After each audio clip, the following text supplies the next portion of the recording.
starters for the MSUM Classic and Dragon Women's Basketball.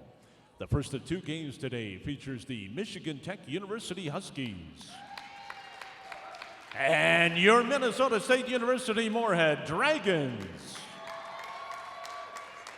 Now please turn your attention to the scores table for the reading of the NSIC Sportsmanship Creed by Mariah McKeever. The NCAA and the NSIC encourage and promote good sportsmanship by student athletes, coaches, and spectators. We ask that you cheer for your team and be respectful of the opponent.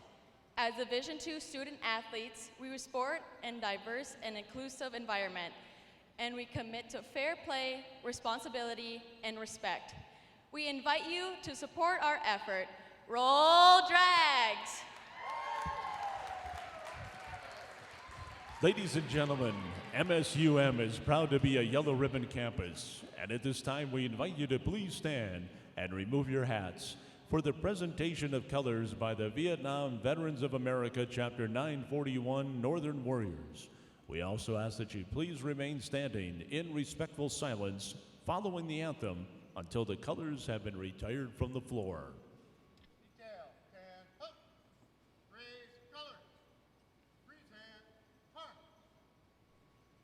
Ladies and gentlemen, let us honor America with the playing of our national anthem.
Thank you.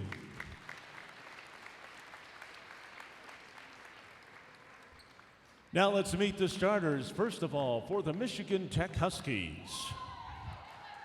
At guard, a 5'6" sophomore number 2, Ellie McKay.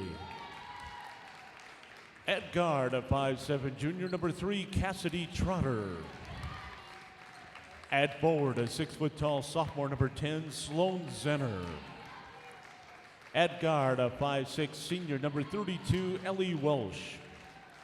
And at forward, a 6'1" freshman number 42, Sarah Dax. The Huskies are coached by Sam Hoyt, assisted by Alyssa Jermu, Charlie Kempinen, and Cora Essenmacher.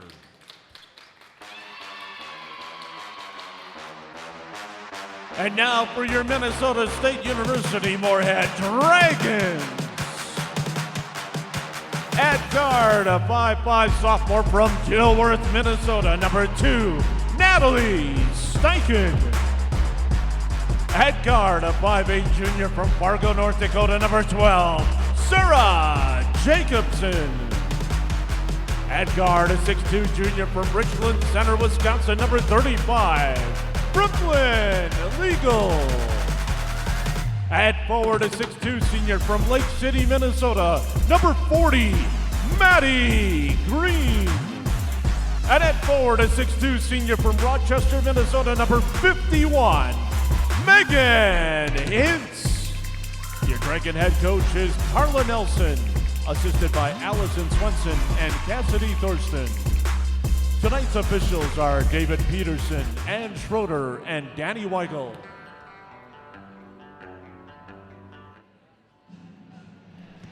Welcome to Nemzik Fieldhouse as we have the MSUM Dragons facing off against the Michigan Tech Huskies as both teams played last night, and MSUM is 2-0 and Michigan Tech is 1-1 now. As my name is Nick Napper and with me is Jacob Tenson. Jacob, what are your keys to the game today? I think Megan Hintz has to be a big factor in this game. She's been their dominant player the last 2 games, putting up double-double last night, 18 points, 10 rebounds. I think you need to get her going again. And also Sarah Jacobson, the NDSU transfer, I think she needs to get it going again for the Dragons.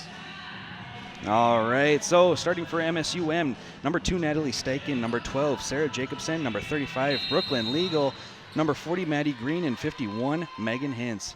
As the tip is off there, as the Huskies are going to get the ball first, number 2, Ellie McKay has the ball. As she's going to dribble up, set up the play, as they're going to try to set a screen. Looks like number 3, Cassidy Trotter, passes it back to McKay.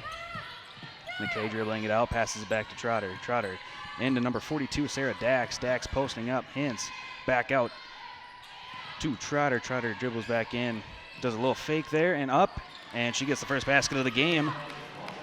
Steichen just left her by herself right there, got an easy layup there. All right, Sarah Jacobson has the ball, passes out to number 40, Green. Green's going to pass it to Steichen. Steichen over to Jacobson. Jacobson once again over to number 35, Legal. And to Hintz, who's going to pass it out to Jacobson for 3, off the mark, because it's going to be rebounded by the Huskies. It's a good look, though. As Ellie Welsh is going to bring the ball up the court as she passes it over to Ellie McKay. McKay looking for an open person. We got a foul here. And it looks like it's going to be on the Huskies. On number 32, Ellie Welsh.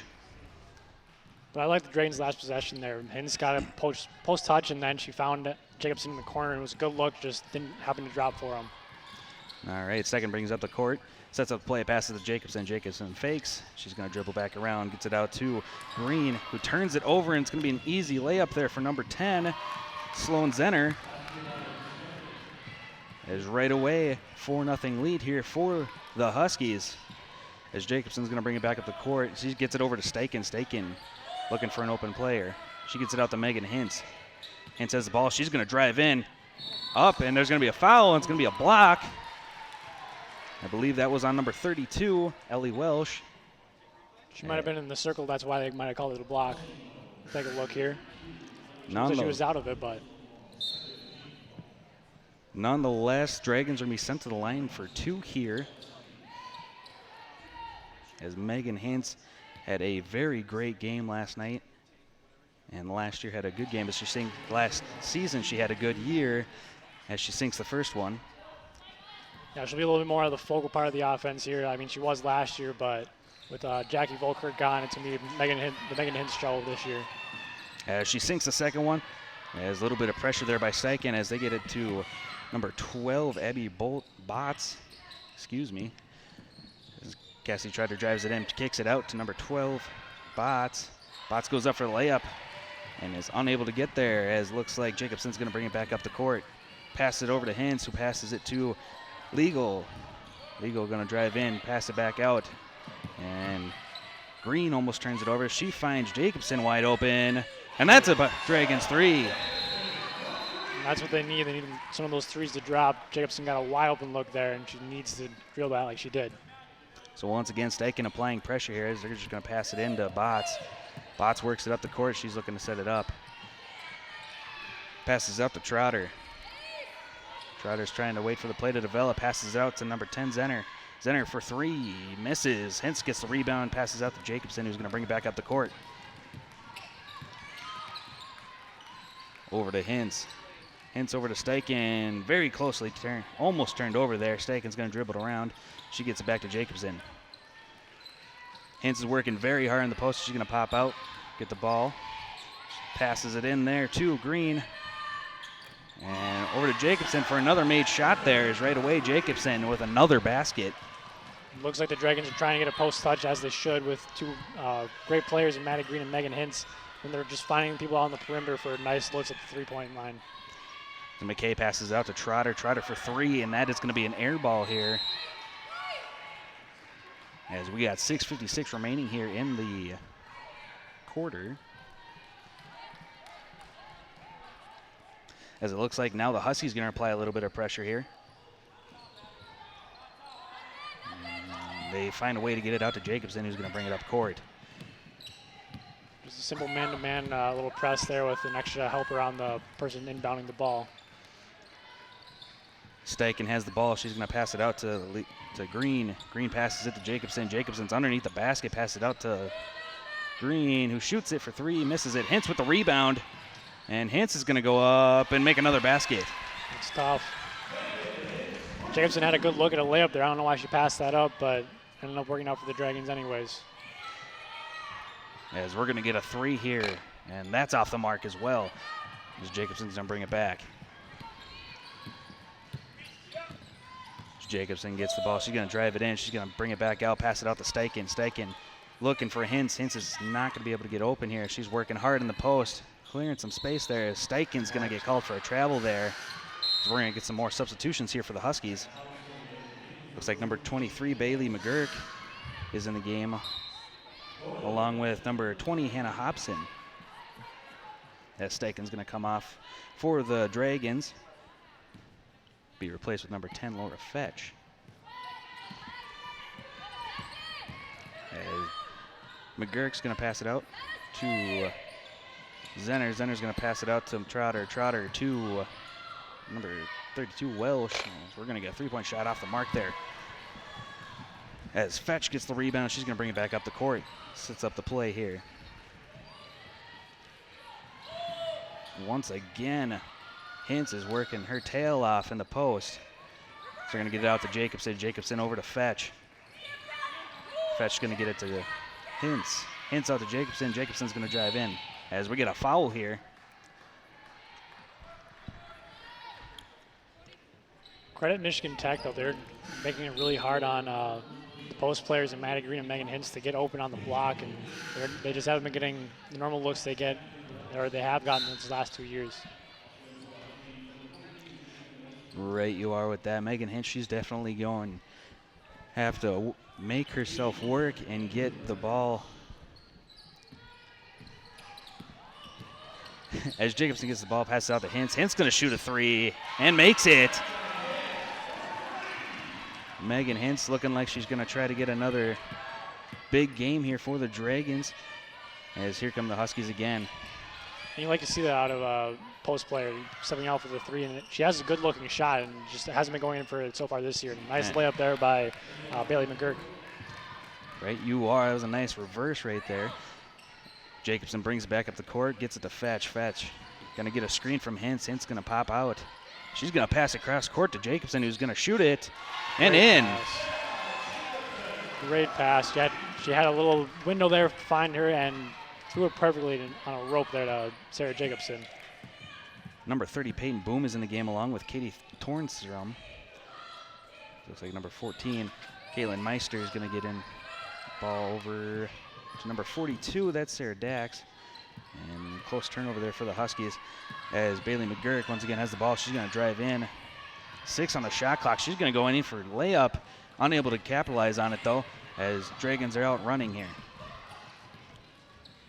Jacobson passes it over to number 23, King Tornstrom, who makes a big shot there. Dragons are leading early, 18-6 now, after starting off with letting the Huskies score 4 points right away.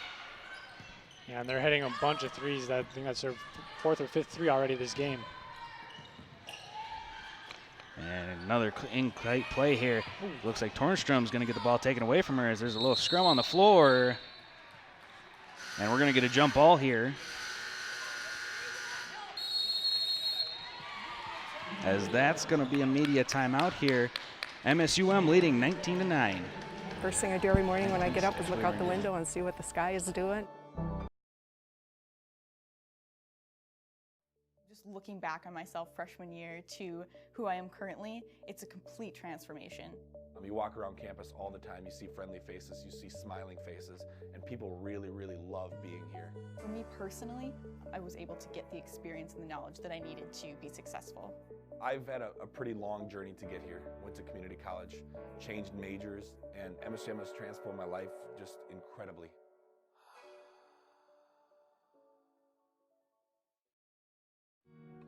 It takes a team to bring the story home every day. It takes a leader to build a legacy of trust. As the only locally owned news station in the region, we're there for you at every turn. We're your neighbors, telling the stories that matter because your community is our community. So when you need to reconnect, remember that we're working every day, just like you. Trying to make a better tomorrow. WDAY News, the only locally owned news station in the region. Welcome back here to Nemzik Fieldhouse as MSUM is leading Michigan Tech 19-6 here with 3 minutes and 35 seconds remaining in the first quarter here. Right away in this game, Sarah Jacobson and Megan Hintz have been playing big.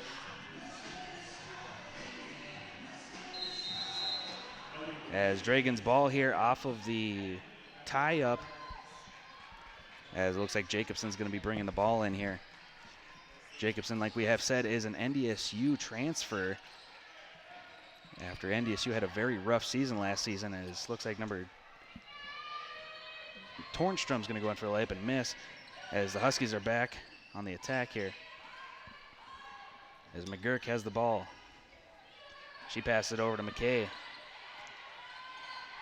And McKay passes it, gets passed around over to number 10. That's Zenner. Zenner's going to put it up and make it. And for Michigan Tech, I hope that helps them get going a little bit more offensively here, as it got off to a really slow start here in the first quarter. Scored 4 quick points here and haven't really scored much since, as another three-pointer here by Tornstrom. She's supplying some energy off the bench. Just a freshman. She just seems to have a very good stroke there from the three-point line. As once again, McGurk is having the ball at the court as Jacobson's putting good pressure on her. She gets it over to Zenner. Zenner is going to drive in, kick it out to number 14, Meister. As it looks like, should have been a turnover there. As it looks like number 12 is going to go and put up a wild shot there, unable to capitalize, as Jacobson's going to bring it back. Botts made a good move there, just looked like it almost slipped out of her hand there on the layup attempt. Looks like the Dragons are kind of forcing the Huskies into shots as we get a foul here. Looks like it's going to be on the floor, and number 2, Ellie McKay. Yeah, it was good help side D there, but just happened to grab her arm at the same time there and got the foul. The score does not show it, but Huskies are playing really good defense. The Dragons are just making shots left and right, it seems like. Yeah, and like we said, they have, I think they're up to 6 3-pointers now already in this game. 6 for 8 from the three-point line, and that's just tough to defend. Woo. And Green with an N1 there, as that was a good play by her to get the basket and the foul. She's going to go shoot one now. Had a tough angle at the backboard too, as you look back here and look at the nice little play. Just throws it up and happens to go in. Foul was on Sloan Zenner, as Green's going to make the basket, as the Huskies once again are going to bring it up court, looking to maybe get another basket here. Minute and 40 remaining here in the first quarter, as the Huskies have been struggling to score here as of the besides the first minute or so of the quarter, as that's going to be a three-point shot and rebounded by Zenner, who's going to miss it as well. Green comes up with the rebound, and then she's going to get up to Jacobson, who's going to bring it back up the court. They're going to go over to Tornson. Tornson for 3 and in. As once again, she is just putting on a show here as a freshman. 3 for 3 from the three-point line, and you have to love to see that if you're Carla Nelson with the Dragons there. As number 23 has the ball, McGurk. She's going to put up a shot, and once again, that's not going to touch the rim. As we got under a minute here remaining in the first quarter. And that's not a great look. They haven't been shooting well all night, and I think they need to get something towards the basket. And she just had a pull-up 3 and was pretty well contested, and obviously end result was an air ball. Right now, the Dragons are tearing this Husky defense apart with three-point shooting. They're really working the ball into the post and then kicking it back out, and then also throwing it across court, which can be dangerous, but so far it's been working for them. Yeah, the Dragons are just making all the right plays so far. 6 seconds on the shot clock. Green's going to put up a shot, hits the rim, and that's going to go out of bounds. This is going to be Husky ball here as Megan Hintz checks back into the game as Maddie Green heads out. If you're Michigan Tech, you want to get the last shot here, make sure that the Dragons don't get it. One more possession, as it looks like they're going to do just that when they're walking the ball up slowly. Thus far, the Dragons are up by 20 here at the end of one, and they don't have any fouls here in this quarter. That's impressive. Very impressive, very disciplined team. They're going to put the shot up 2-1, and that's going to be the end of the first quarter. Your Dragons leading 28-8 over Michigan Tech as Megan Hintz and Sarah Jacobson have been absolutely tearing it up.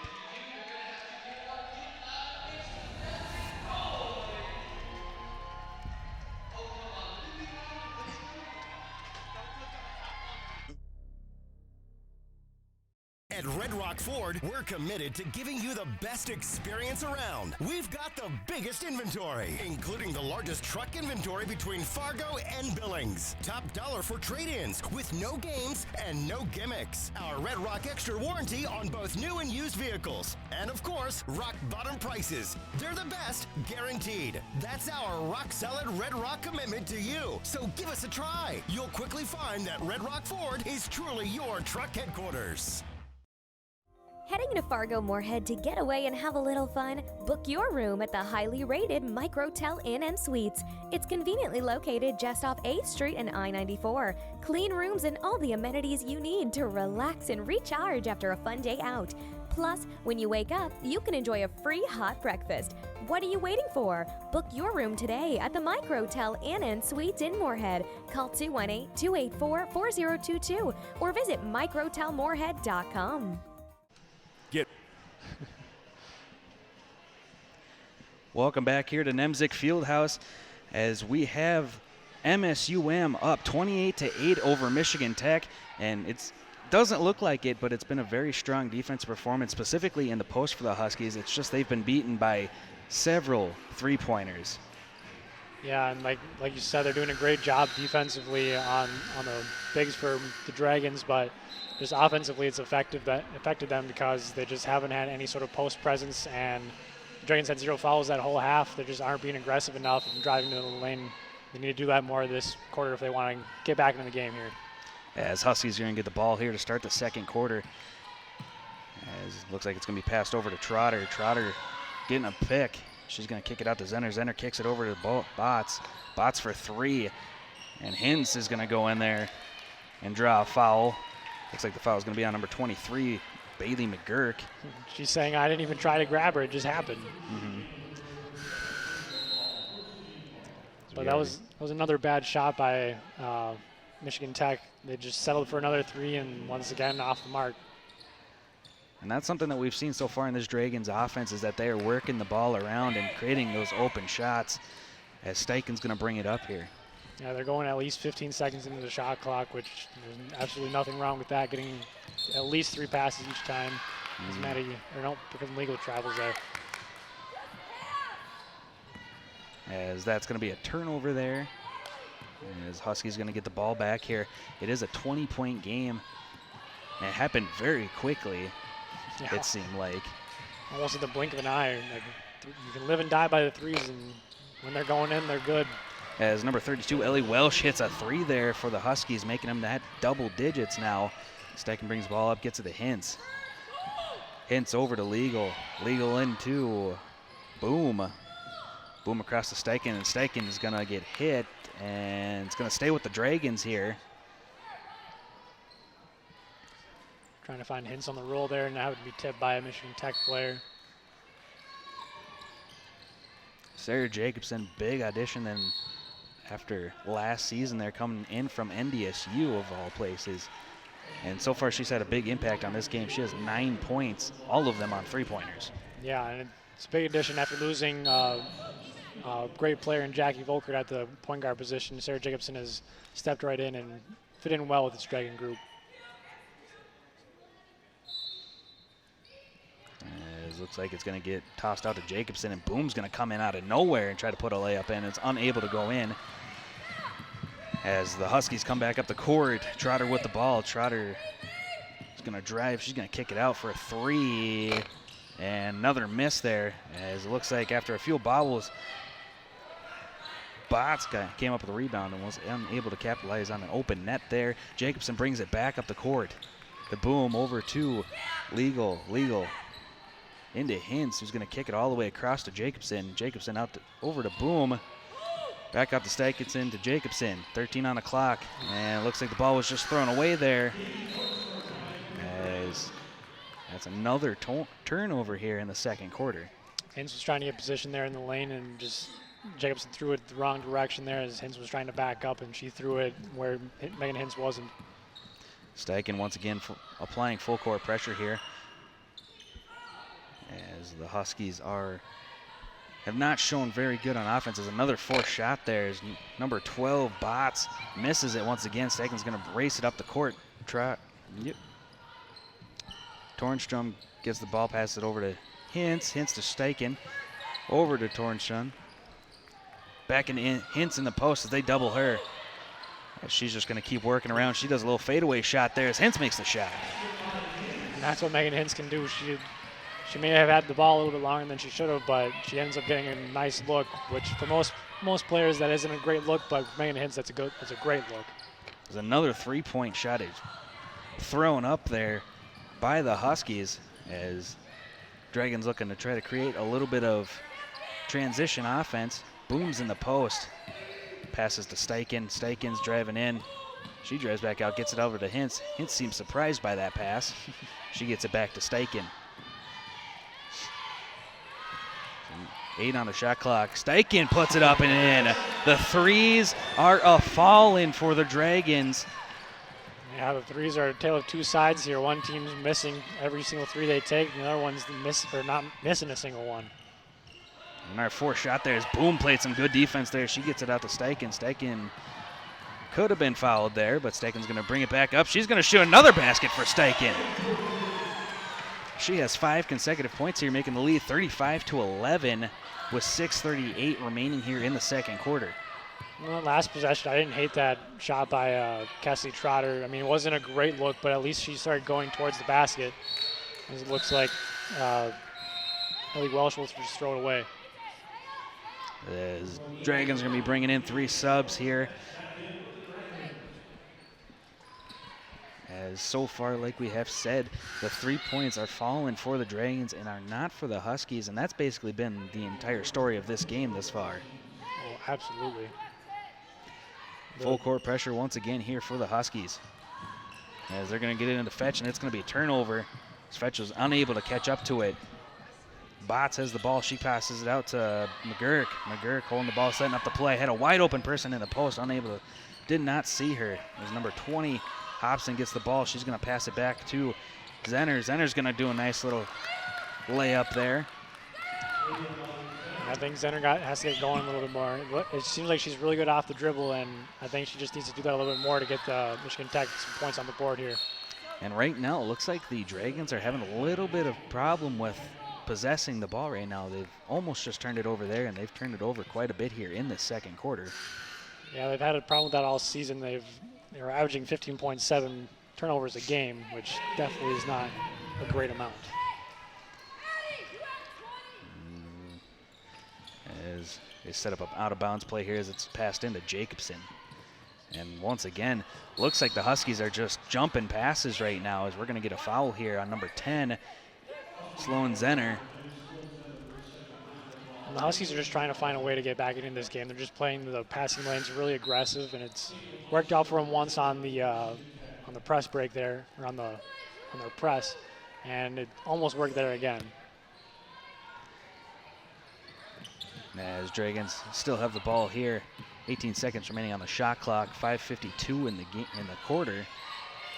As Hintz has the ball, she's looking for an open player. She gets it into Green. Green's going to post up, turn around, and miss it. As Hintz going to get the rebound, and she's going to put it up. And she is fouled, as she's going to get 2 shots at the line here.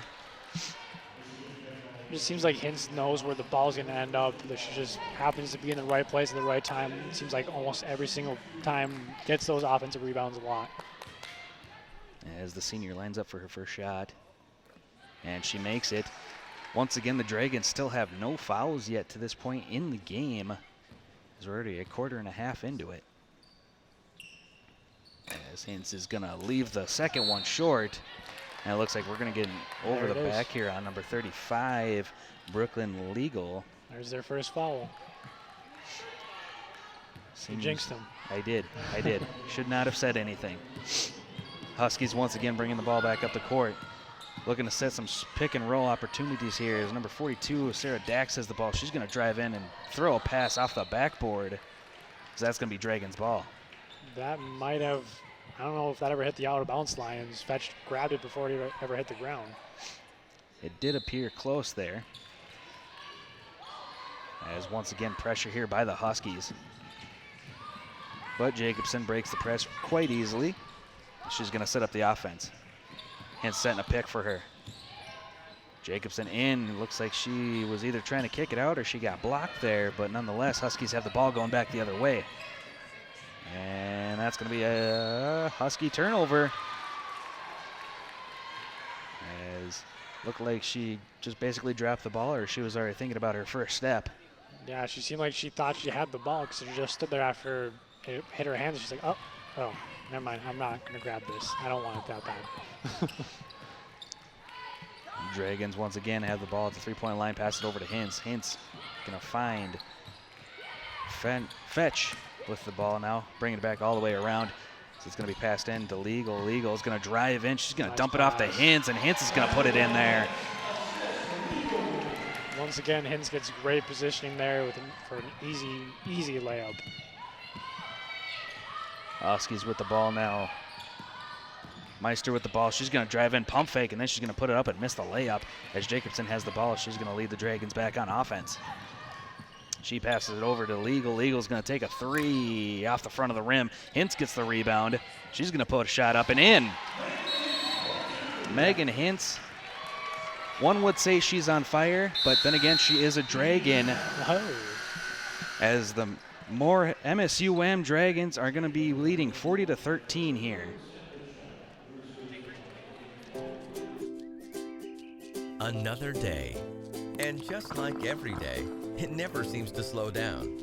But you have a plan. Grab a cup, grab the paper, and grab a little time. Just for you. It's worth it. Don't get the paper? Just grab the phone. Call now and save up to 60% off the newsstand price. Journalists, bringing the story home every day. It's a new stay at the Courtyard by Marriott, located just minutes from downtown Fargo, local colleges, shopping centers, and several restaurants. The Courtyard features a 24-hour fitness center, 24-hour on-site Starbucks, and our bistro restaurant and lounge open for breakfast and dinner daily. Relax in one of our 2 indoor swimming pools and hot tub. The comfort your family needs close to all the action at the Courtyard by Marriott. Visit our website or call 218-284-1000. That's 218-284-1000. Welcome back to Nemzik Fieldhouse here. MSUM leading 40-13 over Michigan Tech here, as the Dragons have just been absolutely dominating behind the three-point line tonight, as the Huskies have the opposite story where they have been less than stellar. Yeah, 8 for 11 compared to 1 for 10, and if you just look at that stat alone, you already know who's winning at that point. As Michigan Tech is shooting 25% thus far in this game. As McKay's bringing it up the court, she's going to pass it off to number 20, Hobson. Hobson going to set a quick little screen there too. McKay pass it back to Hobson. Hobson's driving in. She's going to do a little turnaround there, and she's going to make a nice little floater. And that's what the Huskies have to do. They have to get into the paint and then make moves like that, and maybe you can find a way back into this game. As ball is put right back inside as Boom's going to get it over to. Good movement. Big time movement there as Fetch is going to go in for a layup. She gets her own rebound. Good hustle there. She's going to run all the way back around. And another 3-point shot there. And we're going to get a over the back there on Megan Boom. Peyton Boom. I don't know where Megan came from. Megan Hintz, that's where I was talking about. Yeah, the Huskies are they're playing terrific defense. They just haven't been able to finish off the possession by getting the rebound. It's not like the Huskies are playing terribly either. They're just not making shots, which leads to a score of 40-15 at this point with 3:05 remaining in the first half. As a layup there is missed once again, as that's also been kind of a struggle for them. They get close and they miss it. But they have made the adjustment of they're not settling for those long twos or threes now. They're actually trying to get into the paint, which hopefully they can maybe get to the free throw line and see the ball go in once or twice to get going a little bit. And another shot by the Dragons goes down. As the Huskies trying to maybe get some success here going here late in the first half. So they got a nice drive there by McKay. McKay sinks a shot. That was a good play there for the Huskies. Got an open look for once. As once again, very near turnover there for the Dragons as passed into Boom in the post. Boom's trying to create some room there. She passes it out to Green. Green back into Boom. Boom, nice little Euro step in there for the layup. Almost looked like a travel, but she just took two really big steps is what it was. As once again, a three actually falls for the Huskies. As I believe, what is that, like the first one of this game? Second. Only their second. Look at that. Once again, Dragons working it down in the post as it's going to be shot mid-range. And Boom's going to come up with a rebound, pass it back out. Another three kind of forced there. Does not go down for Green. Trotter brings it back up the court. She's going to wait for a pick here. She's going to drive in. She does a jump stop. She's going to go in against Megan Boom, and Boom's going to Peyton Boom. As Boom is going to get called for the foul there, as looks like the Huskies are going to be at the line here with 1:18 remaining in the second quarter. And these are their first shots from the line after that only being the third total foul on the Dragons of the whole game so far. Trotter at the line as she misses the first shot of two.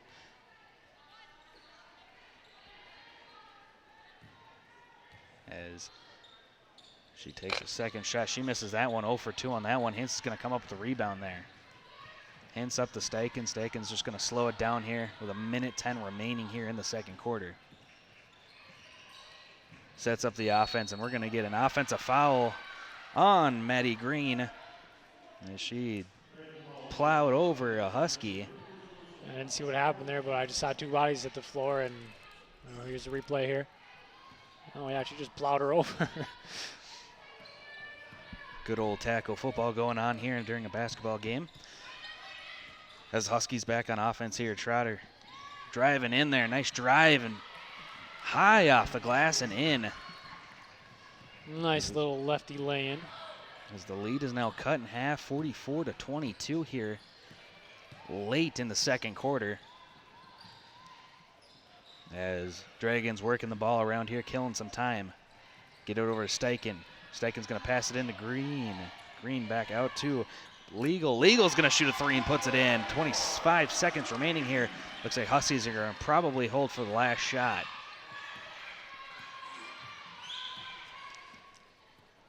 They bring it over the half-court line. Bring it closer to 10 seconds. They've gotten good looks the last couple of possessions. You got to hope they get one more good one here at the end of the half. Trotter gets a screen. She's going to bounce back out. She's going to try to drive back in, finding someone shooting and misses it. And that's going to be the half. Dragons leading 47-22 over the Huskies. As that was a good first half for the Dragons. great three-point shooting for sure.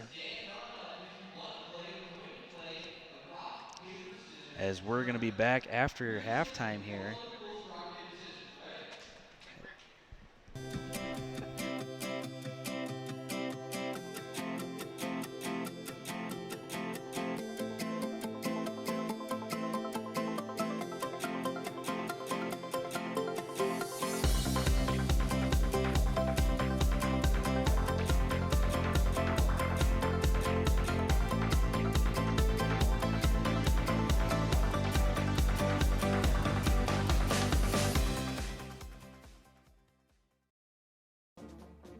Your man cave is a lie.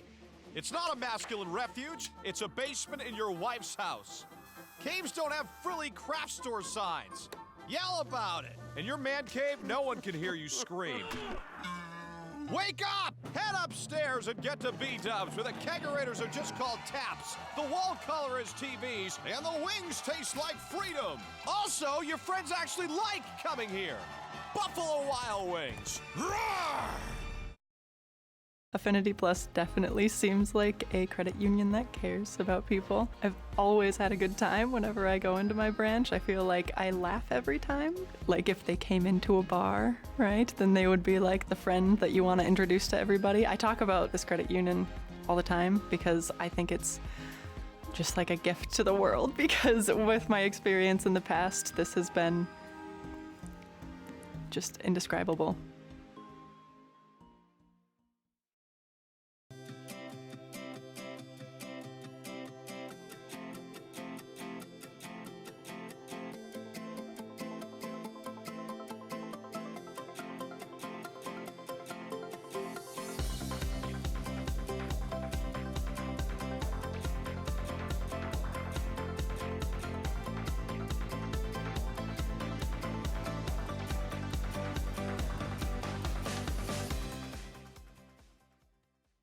Update or download to the all-new MSUM Dragons app on iTunes and Google Play. The new app features customized following of only your favorite Dragons teams, incredible in-app live stats and media coverage, and our fired-up rewards program all in one easy-to-use app. Update your Dragons app, search MSUM in your app store, or visit msumdragons.com/app to download the new MSUM Dragons app today. Okay, one more. All right, Benji. Come on. Benji. Yes, smile. Come on, What Benj. about the flash? Okay, one more. Benjamin, hold it Make sideways. a flash, Benji. You have to Please back use it up. my You want to get camera. everybody Looking at in. the You camera? can't get everybody in unless you back Well, up. he did. There you go. Did you get? Do you need me? Don't forget to Did you take get it, home Ben? with my camera. I think you got Benjamin. it. Take another Oh, shot. I think I blinked.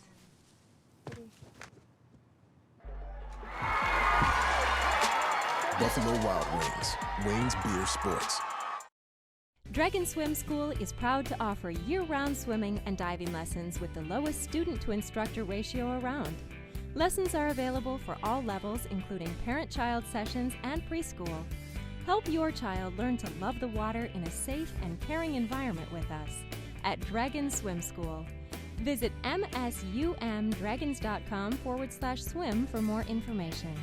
That's msumdragons.com/swim. Today's Dragons Live coverage is brought to you by BSN, The Courtyard by Marriott, Herbert & Gerbert's, Richards Transportation, Shields of Moorhead, Shucks Bus Service, Buffalo Wild Wings, Forum Communications.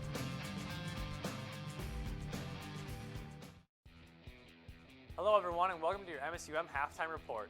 On today's report, we're going to take a look at the students behind the scenes of Dragon Athletics that help promote, market, take photos, edit videos, and work on the live production crew, as well as much more as part of the Go Team.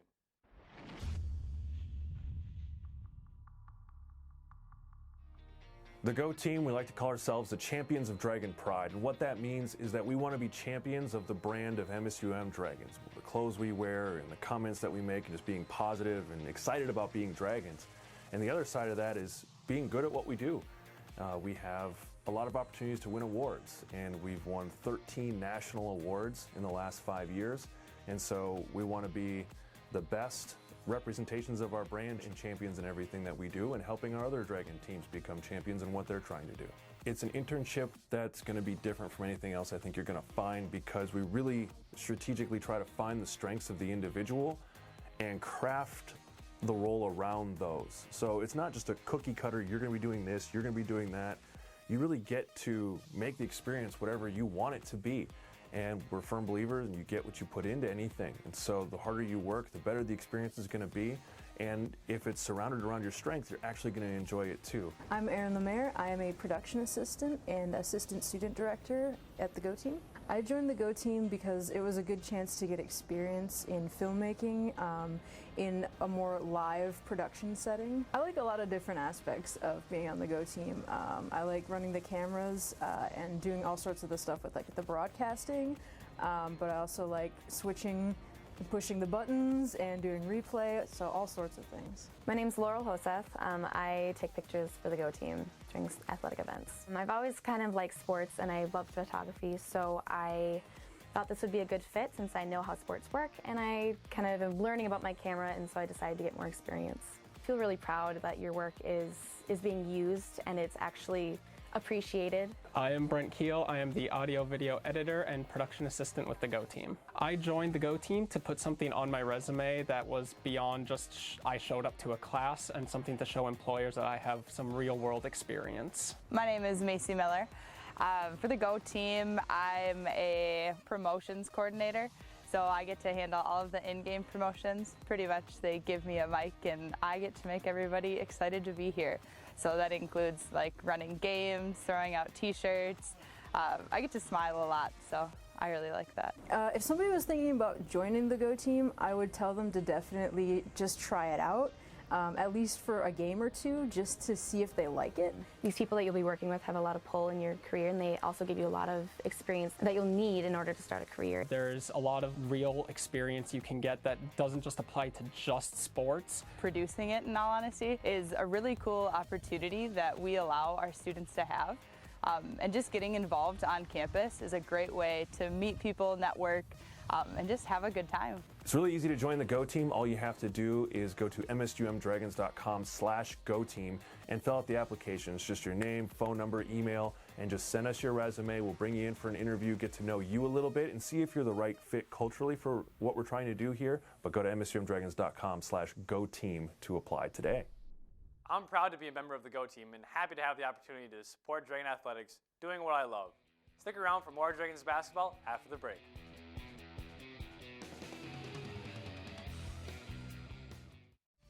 Today's Dragons Live coverage is brought to you by Matt Buss, Midco, Moorhead Public Service, Papa John's, Pepsi, Sanford Health, State Farm agent David Eggers, and Minnesota State University Moorhead. Get fired up for the new Shop MSUMDragons.com, the official online store of Dragon Athletics, featuring top brands like Under Armour, Adidas, Columbia, and more. Get gear in women's, youth, toddler, and infant sizes, perfect for all of our Dragon fans. Support your favorite Dragon team with Select a Logo. Anything custom ships in 72 hours. And take your tailgating to the next level with items like bleacher chairs, tailgate tents, and lawn chairs. Get the gear and support your team with profits going directly to Dragon Athletics from shopmsumdragons.com. Just looking back on myself freshman year to who I am currently, it's a complete transformation. You walk around campus all the time, you see friendly faces, you see smiling faces, and people really, really love being here. For me personally, I was able to get the experience and the knowledge that I needed to be successful. I've had a pretty long journey to get here. Went to community college, changed majors, and MSUM has transformed my life just incredibly.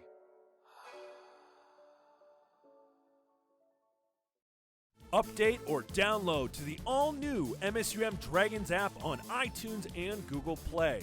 The new app features customized following of only your favorite Dragons teams, incredible in-app live stats and media coverage, and our Fired Up Rewards program all in one easy-to-use app. Update your Dragons app, search MSUM in your app store, or visit msumdragons.com/app to download the new MSUM Dragons app today. At Red Rock Ford, we're committed to giving you the best experience around. We've got the biggest inventory, including the largest truck inventory between Fargo and Billings. Top dollar for trade-ins with no games and no gimmicks. Our Red Rock Extra warranty on both new and used vehicles. And of course, rock bottom prices. They're the best, guaranteed. That's our rock-solid Red Rock commitment to you. So give us a try. You'll quickly find that Red Rock Ford is truly your truck headquarters.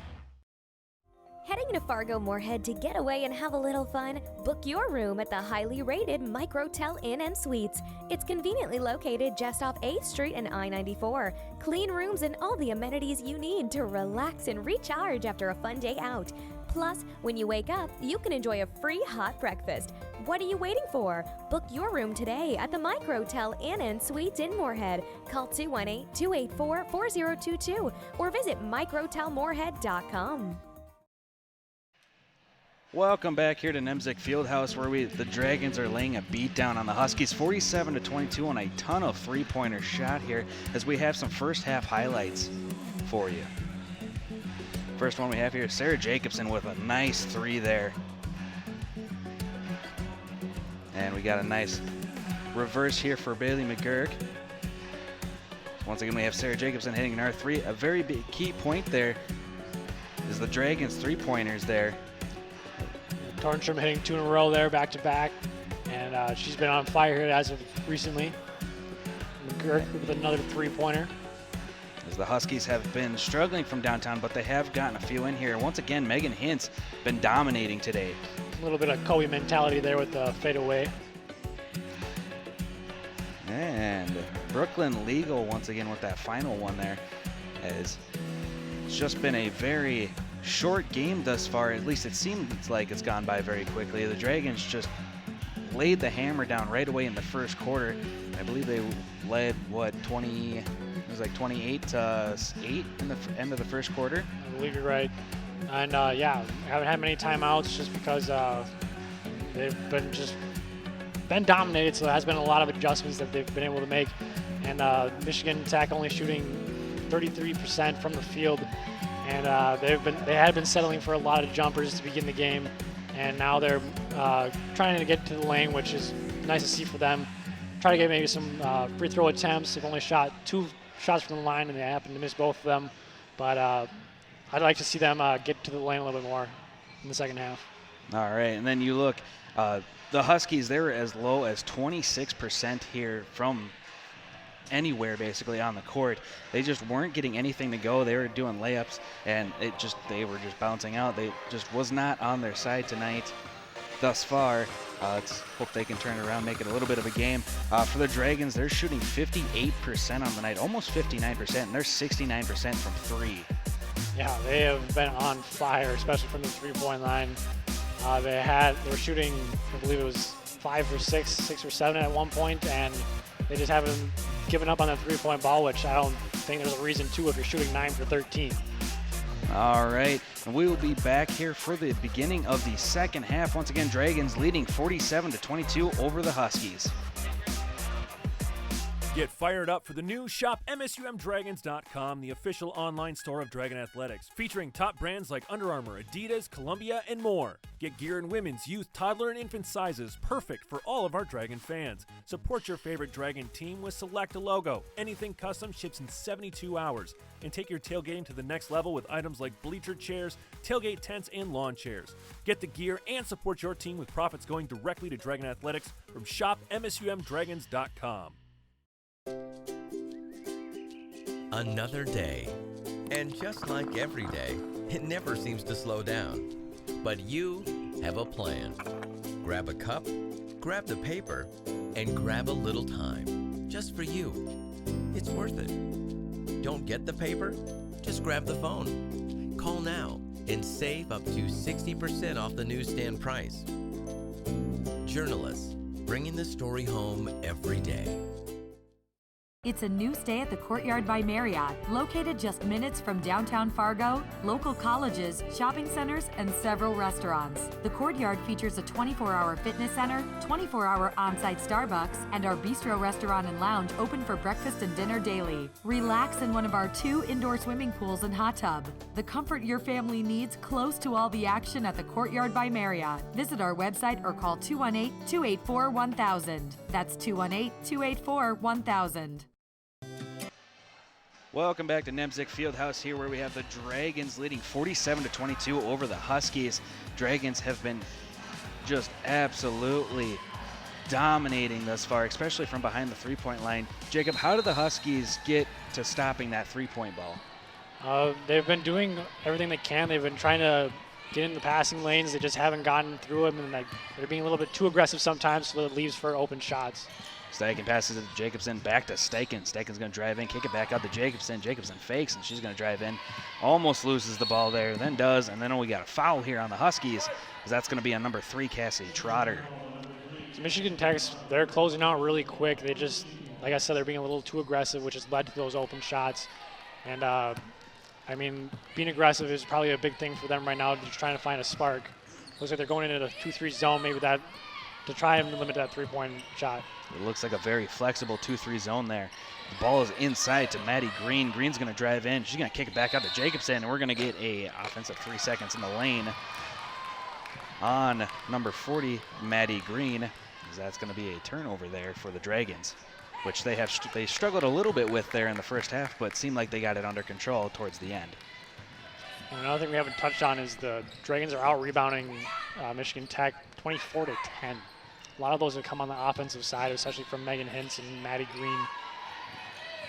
Looks like Trotter's going to pass it out to number 32. That's Ellie Welsh. Welsh, and there's a nice drive there, and it's going to be blocked by Hintz. As Steichen's going to bring it back up the court for some transition offense. We're going to pass it back to Jacobson, back to Steichen. Steichen at cross court there too. Brooklyn Legal. Looks like it's passed all the way back around to Hintz, back to Jacobson, who's going to shoot a 3. And off the mark, just barely. Looked good from here, but just a little bit short. Huskies on the other end. There's going to be a foul here, and I believe that's going to be on Megan Hintz. We'll see here. And yes, it is. I thought it was going to be on Natalie Steichen there, as it looked like Maddie Green, or Megan Hintz, excuse me, got the ball pretty clean, but I guess she did get her on the arm there a little bit at the end and on the body. So 2 shots here for Trotter. She's going to sink the first one, as she had 2 free throws late in the first half that she missed both of them. It's the first free throw made by Michigan Tech so far this game. It's only their 4th free throw attempt right here, and they're 50% from that. As it looks like number 12, Ebby Botts, is going to be in the game. She's going to replace number 42, Sarah Dax. There's a little bit of pressure here from the Huskies once again. Soft little 2-2-1 press. Steichen eventually gets the ball across half court with a few other Dragons players. The ball is tossed in, and it looks like it's tipped out of bounds there. Dragons ball still. 8:29 remaining here in the third quarter. Dragons leading 47-24 here. And it looks like the Huskies are going to stay in that 2-3 zone that they tried in last possession. And right now it looks like they're going to kind of try to stop anything they can, right? Especially with the 3-pointers thus far in this game, how the Dragons have just been making pretty much all of them that they've taken. Yeah, shooting 9 for 14, only 5 missed. 6 on the shot clock. Steichen with a nice little floater in there. And that's what you want to do to break that 2-3 zone. You want to get right into that middle at about the post lane, because that's where the big opening is, and that's where you can get a bunch of good looks. Dragons have been moving the ball really well here. Huskies haven't been doing too bad of a job themselves. This is going to be passed up to number 32, Welsh. Welsh takes a shot, and that's going to go off the backboard, as it's going to be rebounded by Hintz and passed up to Steichen. Steichen back up the court. Over to Hintz. Hintz got a little bit of a lane to drive. Does it, kicks it back out. Is another 3-pointer hit there. Legal with the 3. A little bit of a line drive, and the 3-point luck is still with the Dragons. So once again, good ball movement there for the Dragons, as we're going to get a foul here. And an and one there for Cassidy Trotter. She just drove in there, got the foul in the basket. What a good play by her. You like to see that. She's being a little more aggressive, got it on the arm by both Jacobson and Maddie Green, and she gets it to go. As the Dragons have 4 players with 1 foul now on the court. As once again, Troutter's going to be going to the line for 1. And she sinks it, capitalizing on a 3-point play. She's the only one who's gone to the line so far. You'd like to see some of the other Huskies trying to be a little more aggressive, as Trotter has been in the second half and the end of the first half. Trotter goes off, and the Huskies are playing full court pressure once again. Steichen has the ball. She's just going to push it up, gets it over to Jacobson, who is across half court. Dragons haven't had too hard of a time getting across half court, even with those presses. Jacobson's wide open for 3, and off the rim.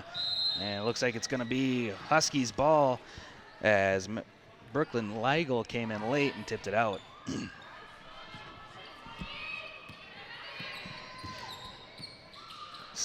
Just about 7 minutes remaining here in the third quarter. Huskies down big.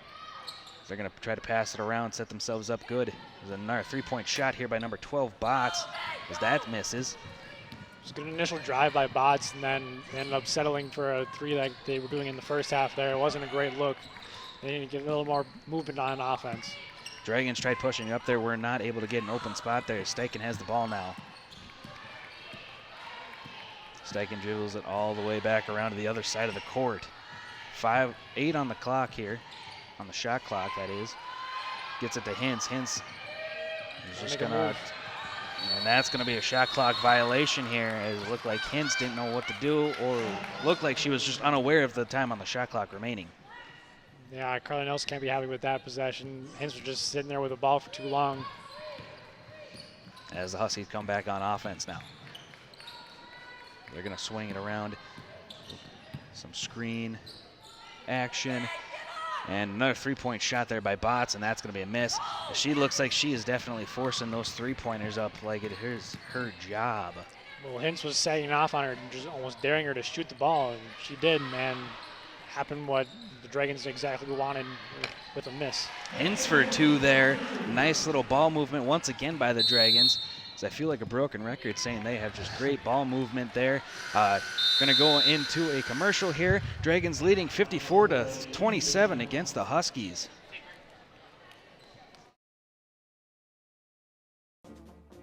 Your man cave is a lie. It's not a masculine refuge. It's a basement in your wife's house. Caves don't have frilly craft store signs. Yell about it. In your man cave, no one can hear you scream.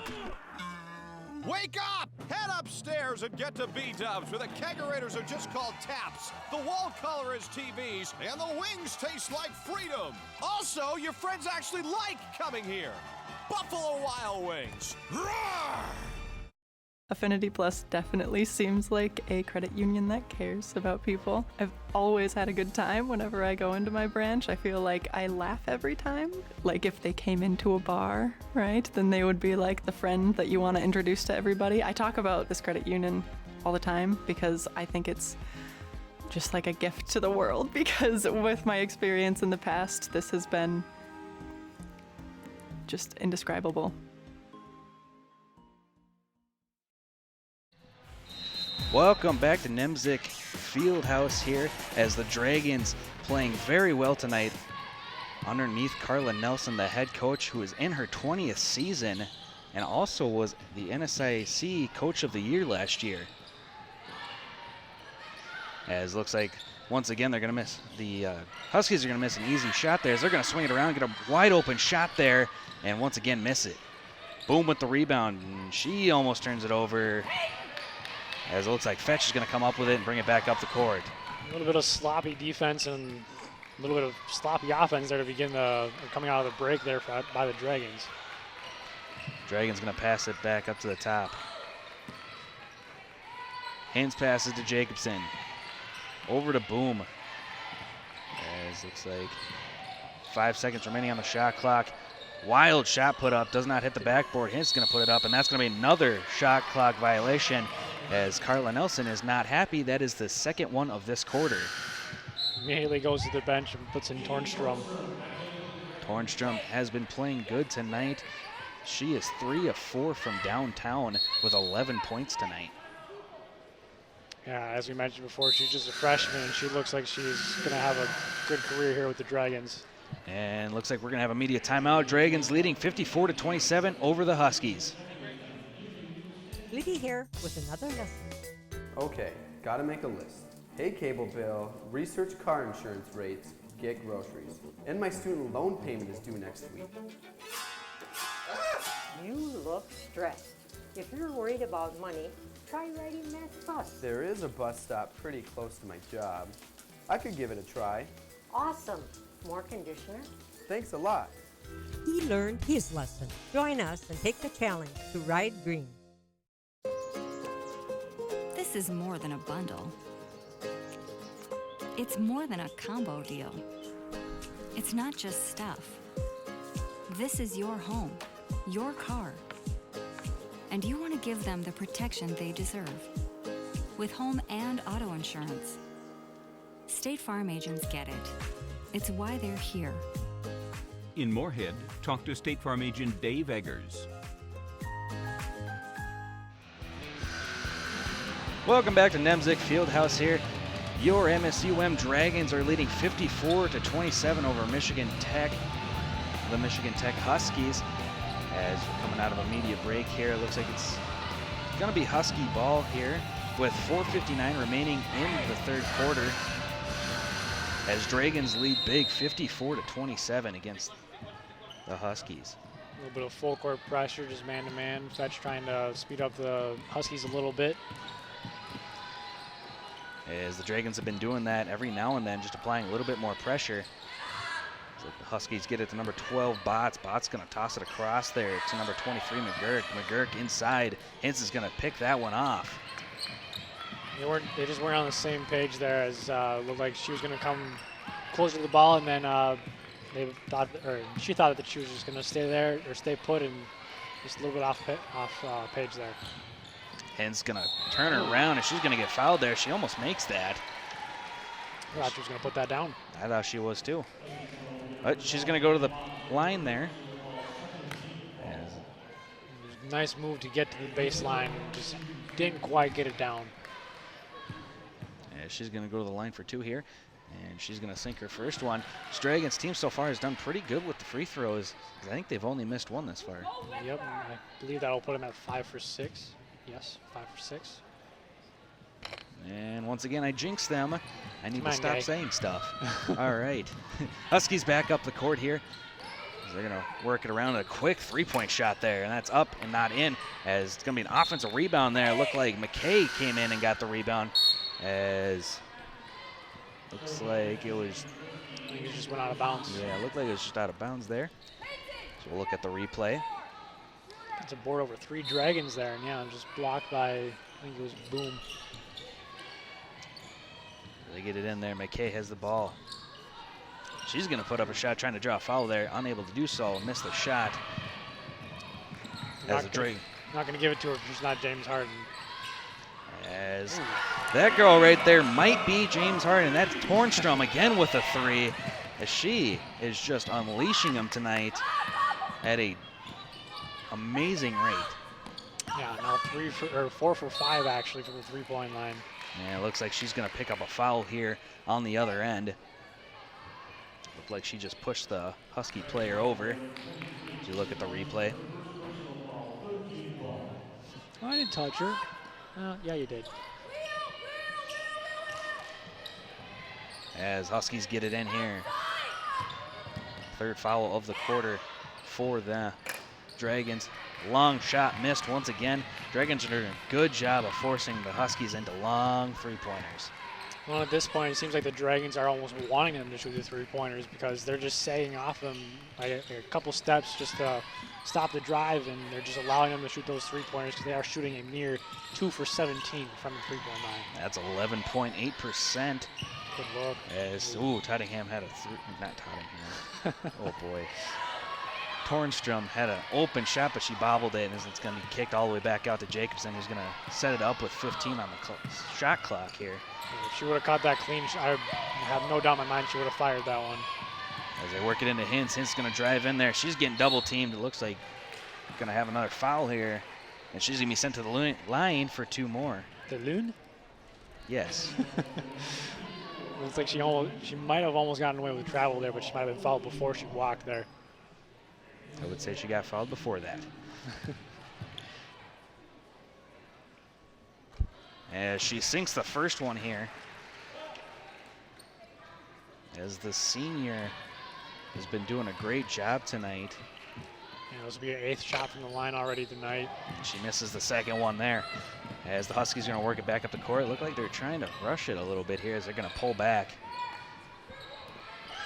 As they're going to shoot another three, and they do make it this time. That was Caitlin Meister. As once again, they're playing pressure here, and it looks like we're getting an offensive foul on Fetch as she runs into McKay. So that's going to be offensive there. Kind of just looked like they got tangled up. Yeah, a little bit of a touchy foul there, but she did push her over a little bit, I guess. Fetch exits the game. Staken comes in.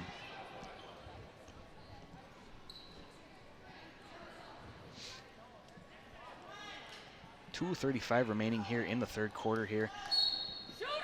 As the Huskies are looking to get a quick shot off the inbound here, and they do. Once again, Meister. She's had herself a little bit of a game. Yeah, she's been a little bit of a bright spot off the bench there. She's the only one who has made all of her threes so far. She's 2 for 2, and then has that layup right there as well. As Dragons working it back around. Steichen has the ball. Looks like she's got Green posting up, but she's going to kick it out. 8 on the shot clock. Steichen gets a screen. She's going to lob it up there and in. Good play there by Steichen. Got the switch on the screen there and just went right past the defender there, and she had a post player on her. Use the mismatch to her advantage there as Huskies are working it around the perimeter. It looks like McKay's going to drive in, take a shot and in. That was a nice shot there by McKay. Almost gets fouled over by her own teammate there after the make though. Yeah, Huskies going to try to trap there as it looks like they're going to leave Jacobson wide open. And that specific moment, they were right by doing that, as she has not been on since she come out in the second half. I don't think that was their plan, though, to leave her that wide open.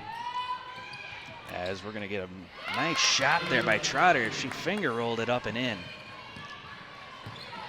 She's got a good left hander. That's her second one, where she just lofted it up to the rim and it's gone in. Dragons bring it back. Steichen's looking to slow it down here, kill a little bit of time here before the end of the third quarter. As they're going to get it inside here to Green. Green's going to pass it to Boom. Boom's going to stop and turn on a dime. And we're going to get a foul here. It looks like Boom's going to go to the line for 2. It was a good move. She had all of the momentum going to the right and then just quickly switches over to the left to throw the defender off there a little bit as we look at the replay here. Defender didn't really know what was going on there as she just happened to have to foul her because otherwise she would have had an easy look at the bucket. Foul was on Kylie Mogan as Boom's going to hit her first free throw.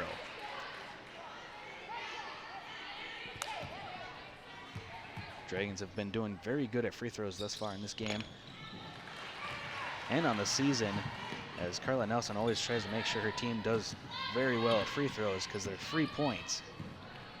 A nice drive there by Trotter, and she's going to get fouled.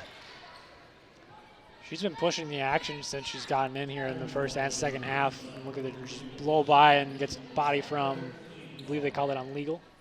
Yeah, body by legal there. She's been really pushing the action though, as I said. She's gone to the line, only person on the Huskies to get to the line so far. And but I think she needs to continue doing that as she's gotten success from it. This Huskies team is young. It looks like they don't really have many seniors, and and Trotter is a junior. She's trying to show a little bit of veteran leadership there in this game. Steichen's getting pressured all the way up the court as she gets it off to Fetch. Fetch to Boom. Boom over to Legal. Legal holds the ball. She's going to pass it back out to Steichen. Steichen to Green. Green's going to have a she's going to turn it over as we're going to get a foul here. That's going to be on Brooklyn Legal. That one was pretty obvious. Got 2 hands on her and extended both of them. And they I believe they called that on number 40, actually. Well, that was the wrong person to call it on. At least that's what the ref looked like, it said to me. Up on the board it says it's on Maddie Green, but it was definitely Legal who pushed her. So Legal is going to get an extra foul here. 24 seconds remaining here in the third quarter as Trotter is at the line once again. And she makes the second one. Trotter's coming off. McGurk is coming in. Another junior. Once again, Huskies applying pressure here as we're going to get a foul on number 10, Zenner, Sloan Zenner. Refs have seemed to be a bit touchy here in the second half. I mean, it was a foul, but it wasn't that big of a foul. But nonetheless, the Dragons will be going to the line. It seems like the first half there was almost no fouls, and now there's just fouls every which way. Both team has 5, and both teams are actually in the bonus as Jacobson's going to sink her first shot. Fouls have definitely slowed the game down, as it seems like we flew through the first half, but we've really dragged through this third quarter. Jacobson misses the second one. She gets her own rebound as she's going to set up the offense. About a 1 second difference between game clock and shot clock, but I'm sure the Dragons will just try and settle for the last shot here. 9 seconds remaining. Send it up the fetch. Jacobson back to Jacobson. Jacobson's driving. She's going to kick it out to Steichen. Steichen's going to drive it. And it looks like that's a shot clock violation. And they're going to call, maybe not. I think they had about like a. There was a tenth of a second left on the clock, and they just ran it out. Look like they're going to take a second peek here.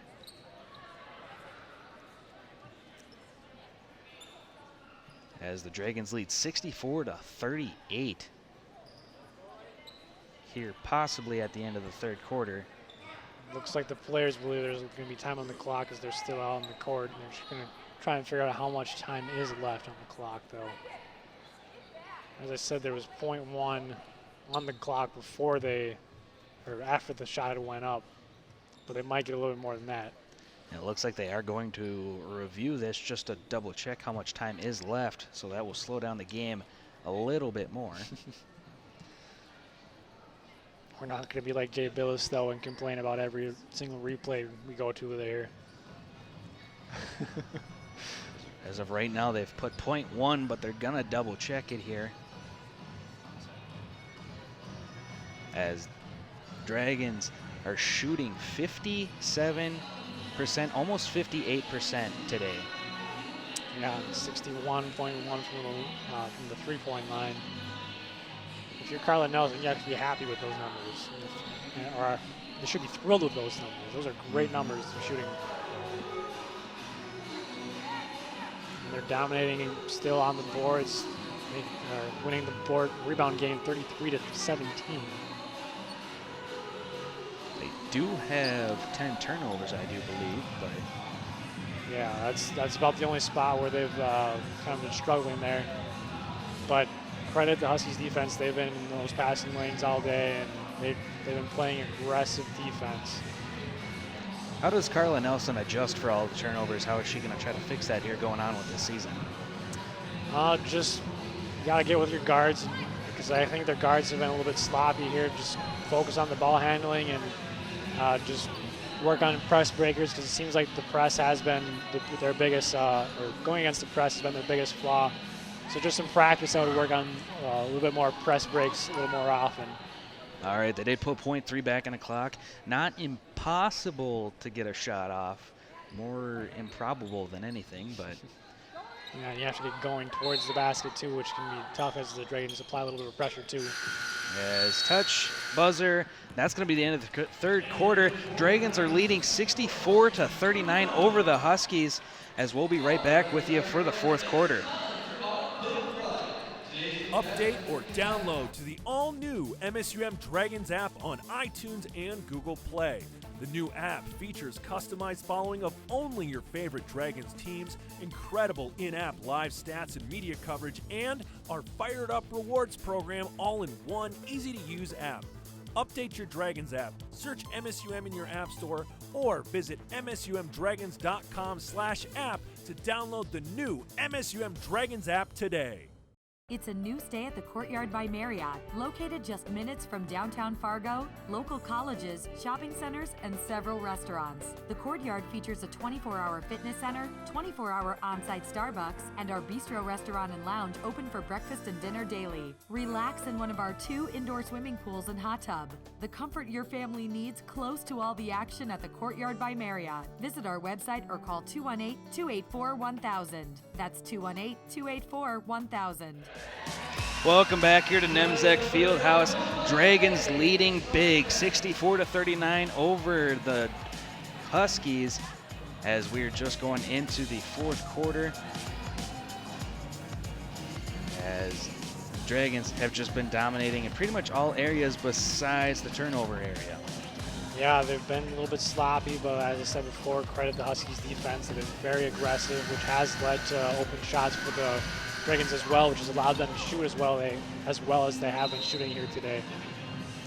As Huskies are going to come out here, they're going to get the ball to start the fourth, as they have struggled at times to get the ball through the net, as they're going to try to improve on that and maybe cut this deficit down. They're going to work it around, toss it over. Number 44 with the shot. That's going to be an air ball. Number 44, Kylie Mogan, once again missing. I believe that's our third air ball of the game, and I think that's kind of a sign that they need to stop shooting three-pointers here today. Yeah, I think their entire team should probably think about that as of right now. Just focus on easy shots. As the Dragons are going to work it around here, the perimeter. As they're going to get it inside and almost turned it over, and we're going to get a jump ball. It's going to stay here with the Dragons as the Huskies started with the ball in the fourth quarter. As Dragons avoided a turnover there, but it was very, very close. Yeah, and you know, if you know Carla Nelson, she's going to be happy with the win here today, but she's not going to be happy with those turnovers, and they're going to be doing a lot of ball handling and passing drills. And as you say that, that's another shot clock violation. I think Carla's going to probably lose it on them in practice. Absolutely. I believe that's her third or fourth shot clock violation, which that's not good for your offense when you're taking that much time. Nonetheless, once again, the Huskies miss a easy layup, or a contested layup, I should say. Not necessarily easy, as Dragons going to bring it back. Nothing's come easy for them so far today, so. As looks like Fetch has the ball now. She's looking for Hens. Hens gets the ball in the post. She's going to face up, and she's going to make a nice move and go around the defender there, as she's going to lay it in. She's been a little quiet in that third quarter, but she's going to probably get back to action here a little bit as she gets going there. Looks like she might get her way back to beast mode here. See how much she plays here in the fourth quarter, though, with such a big lead.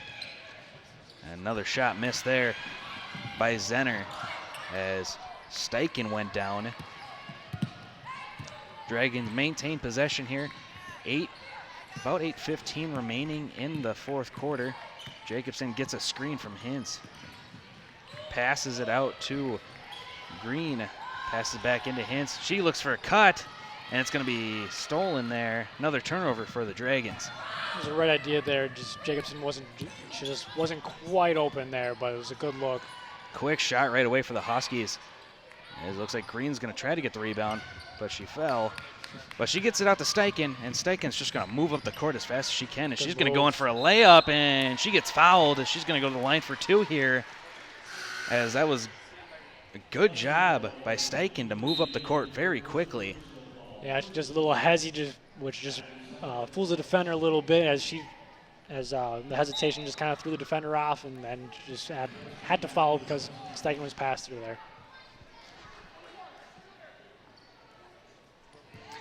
A slight delay there on the substitution. Steichen's going to shoot her first free throw up and in for her. Another made free throw here for the Dragons. They've only missed a few.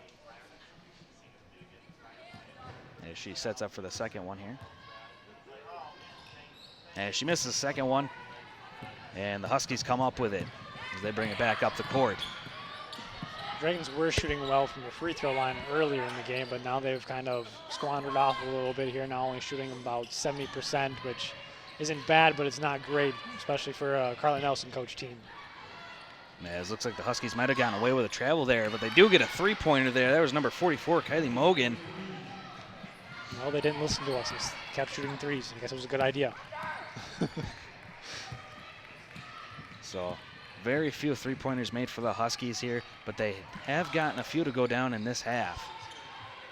Whereas the first half, it was a wasteland for them beyond the arc.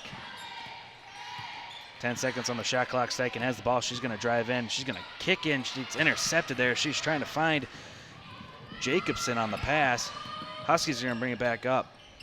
Transition here. They're going to get it down to the post. Number 54, Claire Bargon, excuse me. As she misses it, as Dragons coming back up the court. Steichen has the ball. She's going to set up the offense. Dragons are going to slow it down here, try to waste as much clock as possible, and hopefully not have any more shot clock violations. As it's over to Fetch, boom into the post, boom, up and in. Little shimmy shake for the easy two. That it was. As the Huskies going to drive in right away, up and in for number 14, Caitlin Meister, as she's been done very well today. Yeah, she might see a couple more minutes coming her way after tonight's performance. Steichen drives in and is fouled on the shot here. And I believe it was on the shot. She's lining up for the free throws. Yep. Looks like she's going to get 2. And Steichen got into the line here for her second time, or her second trip to the line. It'll be her 3rd and 4th free throws here. The Dragons, they are shooting 60% today, 61% from the three-point line, and from the free throw line, they're 66%. As free throw was missed, but was tipped off by a Husky, so it's going to be remain Dragons ball here with 6:02 remaining in the game.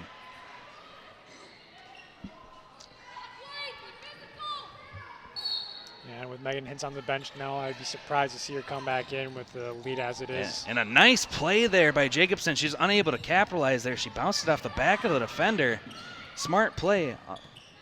Would have been better if she would have capitalized, though. Just didn't quite pan out. And Dragons almost force a turnover, but they end up leaving a player open who misses the shot as Jacobson gets the ball, and she's going to bring it back up the court. As looks like it's kind of just fallen off here for the Huskies as they have been unable to get anything to fall for them so far in the fourth quarter. Fetch has the ball. She's going to back it out to Boom. Boom over to Green. Green shoots. Green off the rim. Huskies are going to push it up here. Number 20, Hobson has the ball in and out. One could say there is something over the net. That's just been their luck today. Just 3-pointers are just not dropping. As Dragons get it inside there to Boom. Boom bounces it high. And it looks like they didn't turn it over. It's going to be a shot off the rim. Boom gets the rebound. Boom should have turned around and shot it. She would have had an open shot there, but decided to take more clock because we're going to get a very weak foul here on number 14, Caitlin Meister. As looked like she just touched here. And we're going to have a media timeout with 4:51 remaining. Dragons leading 70-44 over the Huskies.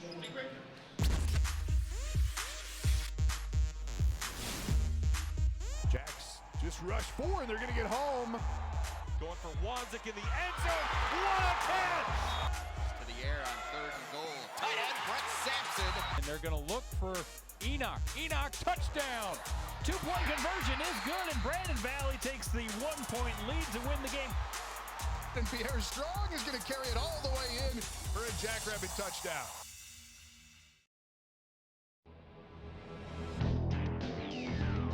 Exceeding expectations. Getting better every day.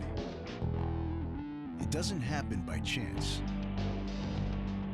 Preparation pays off. So the only question to ask yourself is, am I better today than I was yesterday? Exceed yesterday. Choose Sanford Orthopedics and Sports Medicine. What? We're doing that round. No, we're doing. Prosperity is today's investment in tomorrow's promise. The promise of a better way of life. With every act of kindness, every act of creation, and with every act of love, we strengthen our community. And when we stand together as a community, we accomplish the impossible. We can choose to pass through life, or we can choose. As the Dragons get the ball here, they're going to pass it around here. They've got some substitutions in, getting some younger players out there. They still got Jacobson out. There is it's a long three there by Hintz is back in the game. Surprisingly, Hintz is back in the game, but they have a couple other younger players, as you mentioned. As deep three there, airballed, and boom, is going to go over the back there, and that's going to be another foul on her. One of those younger players is McKeever, who shot that three-pointer. McKeever is a freshman. As they're going to put out the starters a little bit longer here. Well, Steichen's back in the game, I should say. They keep one or two veterans out there, and then put the younger ones in there. Yeah, now we have Gabby Ritchie and Nicole Brown in the game. They're seeing their first minutes of the game. 4:24 remaining here in the game as the Huskies bring it back up the court. The Huskies had the lead for a very brief time frame. They led 4-0 within the first minute or so of the game. Dragons come up with the rebound, and very smart play there by McKeever to bounce it off the defender to save herself from a trap, basically. Yeah, she was two taller defenders on her, so it was hard to see over the trees, if you will. And smartly threw it off the player's knee to get the out of bounds. As Steichen's going to bring it up, she gets it over to Tornstrom. Tornstrom misses the shot. Thought about it, pumped once, should have probably shot it right away, and then missed it. Looked like she's thinking in her head if she should shoot it or save some time or take some time off the clock. So yeah. As the Huskies are going to get it down low to number 54, Bargon. She's going to get fouled there. And Brown lowered her hands a little bit here, as we'll see on the replay. She never was straight up, had that arm right or down, and easy call for the refs. As Bargon misses her first one from the line. It's just been a struggle all around for this Michigan Tech team. And once again, a missed shot there, rebounded by the Dragons. Steichen's going to bring it back up past half court. Set up the offense here. Probably going to run it down a little bit here before they shoot. They get it all the way over to Tornstrom. Tornstrom dribbles the top of the key, gets it inside, and it's going to be missed there by Gabby Ritchie.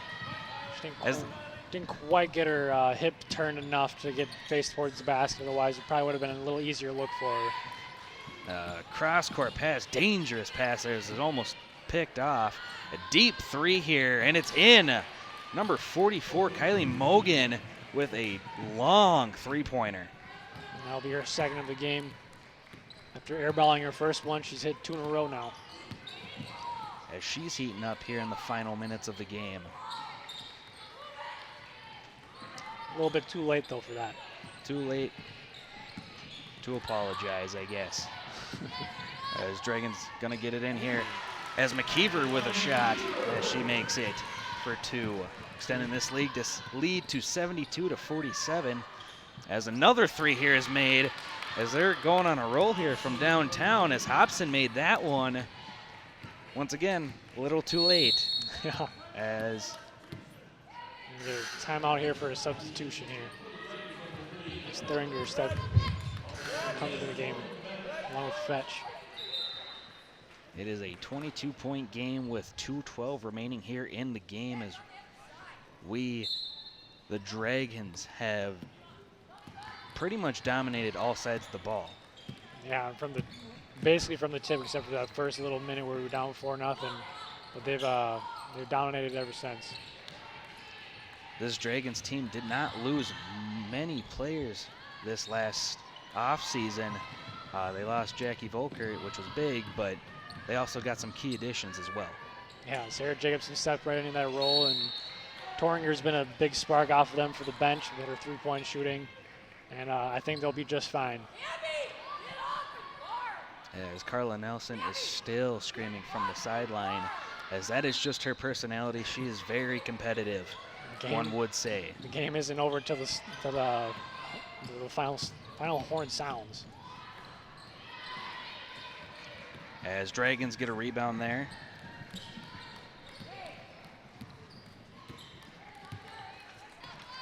As they bring it back up the court. Under a minute 30 here in the game. As Dragons are going to be working the clock here. Already down to 12 on the shot clock. Fetch has it, passes it in to Brown. Brown's going to make the shot. A bit of a fadeaway J there from Nicole Brown. It's a nice looking stroke that she had there.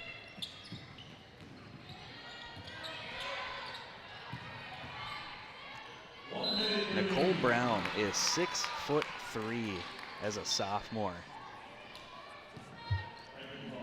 Gets her second foul of the game. I mean, though. that's tall for me. That's not tall for you. That's your height, but we don't talk about that. I got an inch on her yet. Bargain to the line. She misses another one here.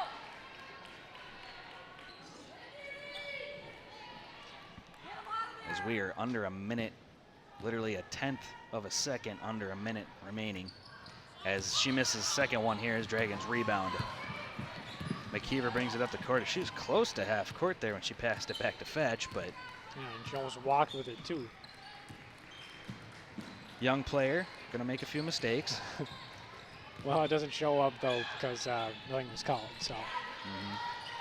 Brown had a nice spin move, did pass it back out. 8 seconds on the shot clock. McKeever's gonna put it up. McKeever misses it, gets the rebound here for the Dragons. Another rebound for the Dragons, another shot and in. Brown with another shot. As the Huskies are gonna kind of have a last gasp here. You can call it a last gasp. As it's gonna be a turnover, as the Dragons are gonna come up with it. As we're under 10 seconds here. As it looks like Fetch is just going to bring it up the court here. A dominating win here for the Dragons. As just big game from every single player that played tonight. Did really good. Dragons win 76-50 here over the Huskies. As teams shake hands here. Just some really good basketball from the Dragons. I think Carla Nelson's going to be very proud, minus the turnovers and the shot clock violations, but overall a very good game. Did you see anything they could improve on? The turnovers. It's simple as that. And the shot clock violations are something that can be easily taken care of. Because even on those shot clock violations that they had good looks right before that. They just tried to make one more additional pass, which they just didn't need to do that. And but knowing Carla Nelson, she's not going to be happy with this win because of those turnovers, because they've had 13 turnovers, which is very uncharacteristic for a Dragons team. All right, now we're going to show some highlights here from the game. This first one we have number 23, Katie Tornstrom. Big game here from her. And then number 14 from the Huskies, Meister, Caitlin Meister. Okay, with a nice little floater there.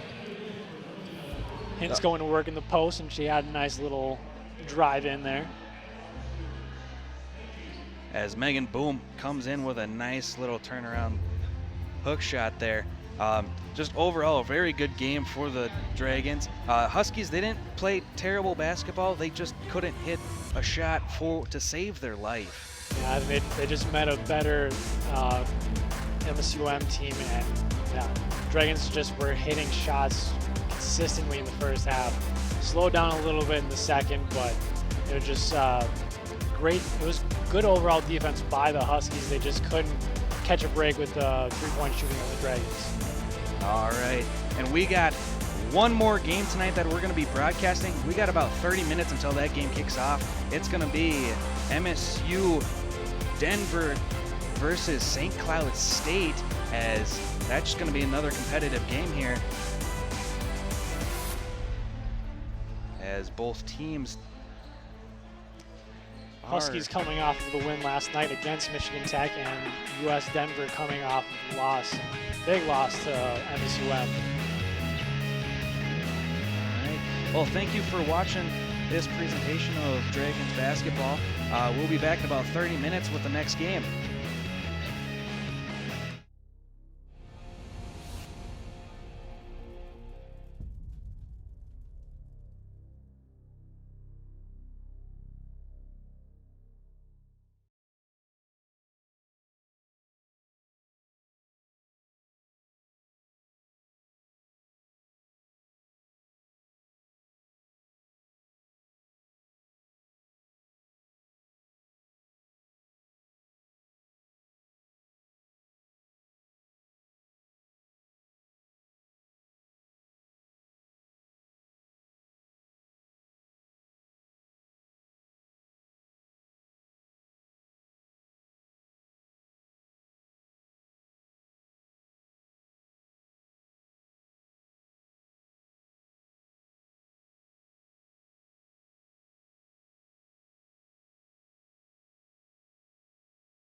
welcome to Alex Nemzik Fieldhouse for the MSUM Classic. Tonight's second game features the Metro State University Roadrunners and the St. Cloud State University Huskies. Now please turn your attention to the scores table for the reading of the NSIC Sportsmanship Creed by Cassidy Steen.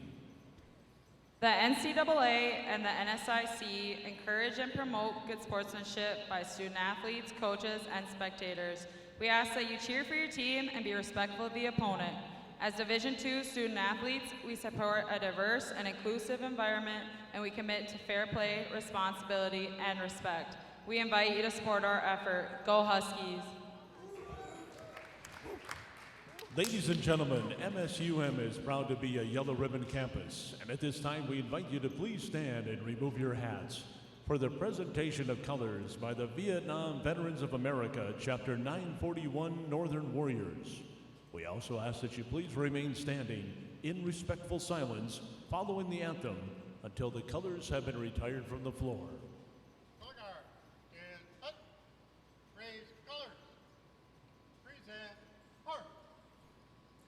Ladies and gentlemen, let us honor America with the playing of our national anthem.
Thank you.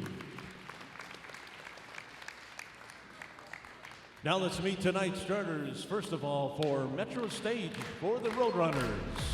At guard, a 5'8" junior, number 4, Maggie Justinak. At guard, a 5'6" sophomore, number 11, Jaden Galloway.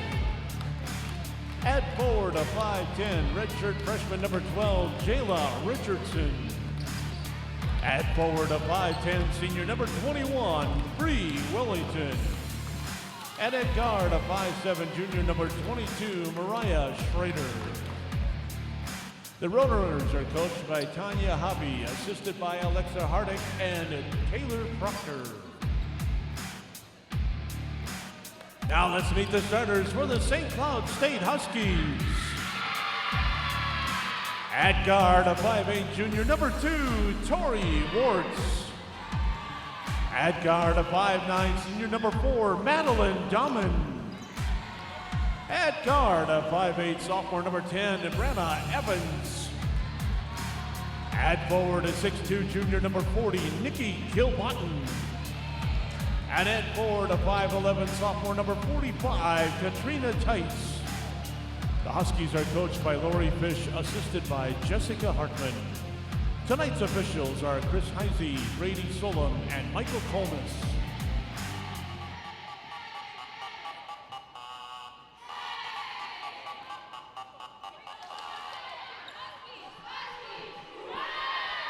Welcome in here as we got St. Cloud State versus MSU Denver, as both teams we're actually kind of unfamiliar with, but We are in the MSUM Classic. That is the reason we are playing this game. Starting 5 for the St. Cloud Huskies. Tori Warts, Madeline Damon, Brenna Evans, Nikki Kilbotton, and Katrina Tice.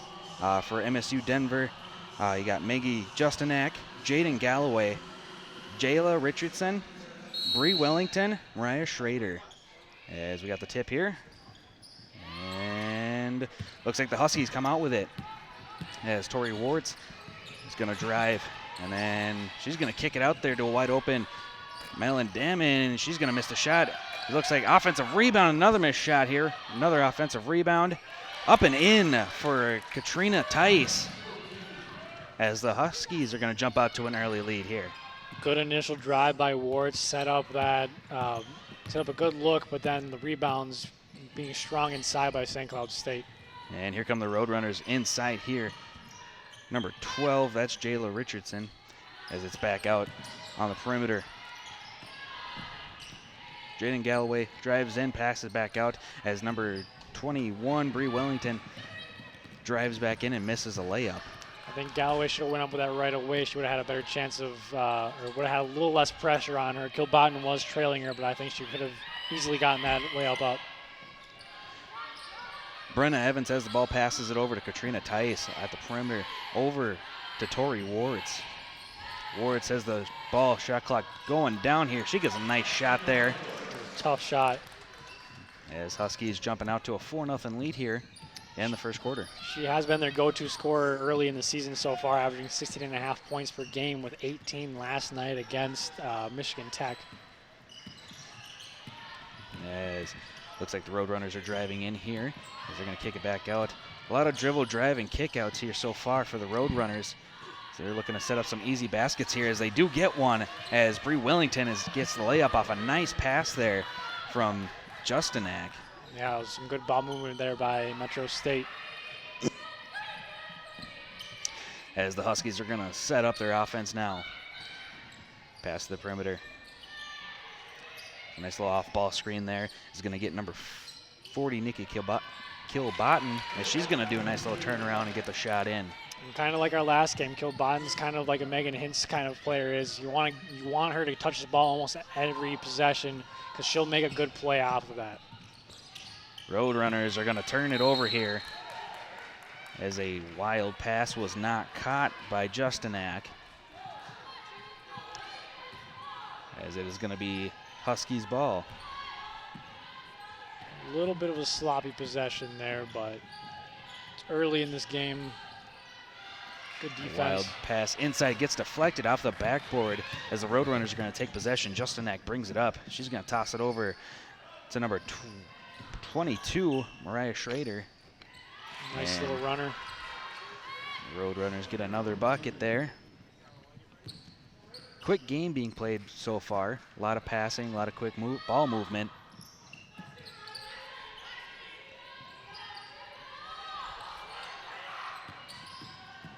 As you're going to have a step back three here by Warts, as she's going to miss it by a little bit there. I don't even think she hit the rim. Galloway hit the edge of the backboard there. Wasn't a great look, but shot that she probably can knock down. Get the ball inside to number 21, Bree Wellington, and she's going to make that basket. Nice pump, freed her up a little bit from Kilbottom there. Otherwise, Kilbottom probably would have had an easy block, but nice little pump. Nice move there as number 10, Brenna Evans, scores there off a nice dish from Kilbottom. Yeah, Kilbottom sitting at 6'2", can easily see over almost all the defenders out there right now for the Roadrunners. Once again, Wellington gets the ball inside, but looks like she traveled, if I'm not mistaken. I think it was 3 seconds in the lane, actually. Either way, it's a turnover. As Huskies going to bring it back down in the court as they're going to move the ball quickly around the perimeter. So far, we've gotten a little bit of back and forth action between Kilbottom and Wellington, going back and forth in the post. Kilbottom tries to drive, is unable to do so. Tice has it, passes back out to Kilbottom, who gets it over to Damon, who takes a nice three, just short off the front of the rim. as the Roadrunners are running back here on offense. Step back freed up space for her, but just kind of seemed like she rushed it a little bit still off of that step back. As we get a three-point shot there, nice, up and in for Galloway.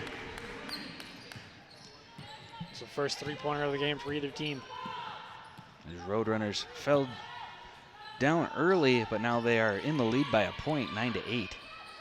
A deep three here, off the mark by Wards. Roadrunners once again taking it back up the court quickly.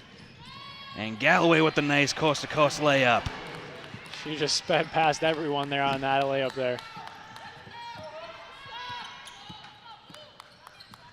As the Roadrunners are from Denver, so they made quite a bit of a trip here. There's a nice block by number 22, Mariah Schrader.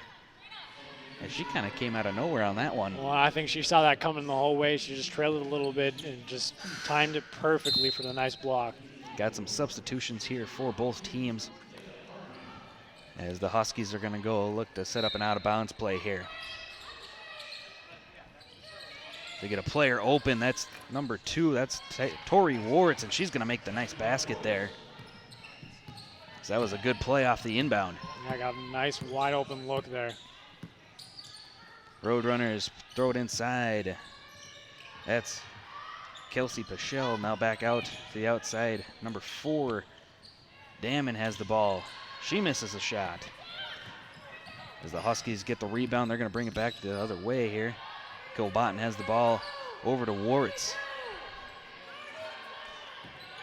Kilbotton sets a screen for Wards. Wards looking for Kilbotton again. Kilbotton puts it up, and she's going to miss it off the rim. Here come the Roadrunners once again. From what I can see is the Roadrunners love to get out and transition. Well, they're playing up to their name. The Roadrunners are trying to run it down their throats. Mm-hmm. And that's going to be tipped out of bounds by St. Cloud. As it looks like we're going to get an immediate timeout. 4:03 remaining. Roadrunners leading the Huskies 11-10.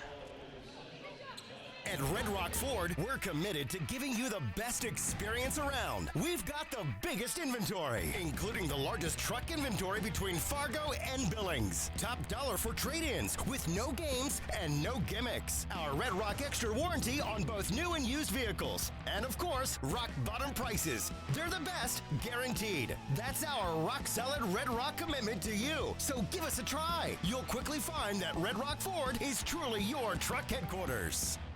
Heading to Fargo Moorhead to get away and have a little fun? Book your room at the highly rated Microtel Inn and Suites. It's conveniently located just off 8th Street and I-94. Clean rooms and all the amenities you need to relax and recharge after a fun day out. Plus, when you wake up, you can enjoy a free hot breakfast. What are you waiting for? Book your room today at the Microtel Inn and Suites in Moorhead. Call 218-284-4022 or visit microtelmoorhead.com. Welcome back here to MSUM's Women's Basketball Classic. Here we got St. Cloud State versus Metropolitan State University Denver here, as the Roadrunners are up 11-10 over the Huskies, as it's been a pretty fast-paced game so far. Yeah, both teams have been trying to get out and transition early, especially the Roadrunners. The Huskies have slowed it down a little bit, gotten a couple of passes. They've gotten a couple of good looks. They've missed on a couple of wide-open shots. But so far, it looks like it's going to be a good game here. Roadrunners get the ball in off the commercial break, as once again, Galloway drives all the way around, misses the layup. She eventually ends up with the ball again. And we're going to get a double dribble here on Galloway. That's going to be a turnover, as the Huskies are going to get the ball back here with 3:42 remaining here in the first quarter. Working it around the perimeter are the Huskies. We got some good motion going there, and a nice look from Ward, so she puts it down. She's had a good game starting out here right away. Yeah, as I said, she's their go-to scorer other than Kilbotton, and she's been putting down when she throws up. Roadrunners pressured into a turnover. Wartz has it up. She's going to pass it to, that's number 32. Peschel. And she gets a rebound, too, and she Peschel. puts it up and Dang. puts it in. Cleaning up her own mess.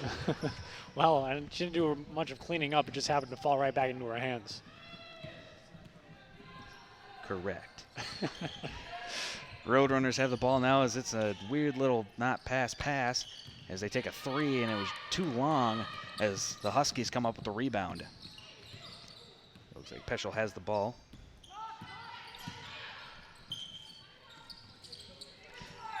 As once again they work it around the perimeter. Really slow-paced offense this far.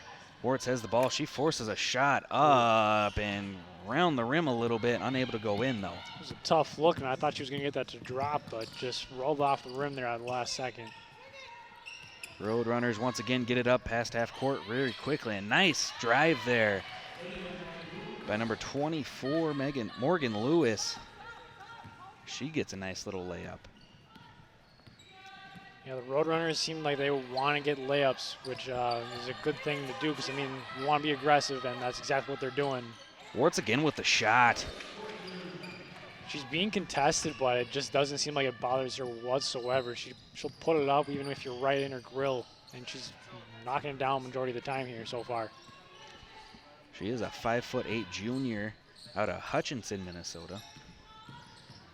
As once again the Roadrunners are trying to work their way up, and they get a nice easy shot there. Looked like she could have drove in there, but did not do so. As Huskies drive it up the court, and they turn it over, and that's going to be on the ground. That's going to be a jump ball there. Oh. Good hustle from both teams.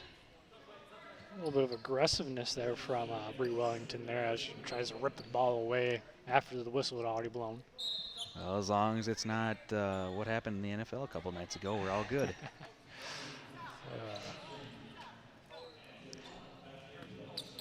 Anyways, Roadrunners have possession now as the arrow will point towards the Huskies right now. As the Roadrunners are convincingly trying to get it into the post, if not next to the basket with a drive. Once again, they got a player posting. She's going to have to kick it out here. 15 on the shot clock. Minute 4 in the quarter. They get a screen as that ball is deflected. Roadrunners still maintain possession of it. She takes a deep three off the backboard and not in. That was number 12, Jayla Richardson, on the shot. Yeah, I don't think that's the shot they're looking for, but the shot clock was winding down, so she kind of had no choice but to shoot it. Huskies with the ball here once again, working it around the perimeter. As Elizabeth Wartz is in the game now, as Kilbotton's going to get the shot assist Wartz. Gotta get out on her. She's deadly from the mid-range there. As Roadrunners once again setting up a lot of screen play so far. Looking for a foul there, unable to do so. Looks like St. Cloud's going to get a chance at the last shot here if they don't decide to push it all the way up. A long pass to Elizabeth Wartz. As she turns it over with 4 to go in the quarter. A heave off the backboard. That's going to do it here for the first quarter. St. Cloud State Huskies 16, MSU Denver Roadrunners 15.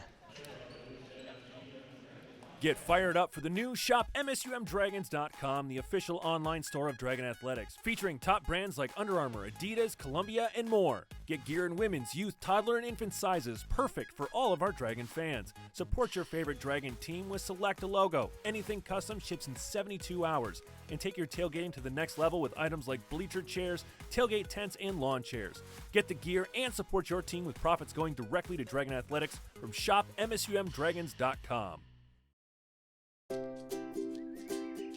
Another day. And just like every day, it never seems to slow down. But you have a plan. Grab a cup, grab the paper, and grab a little time. Just for you. It's worth it. Don't get the paper? Just grab the phone. Call now and save up to 60% off the newsstand price. Journalists, bringing the story home every day.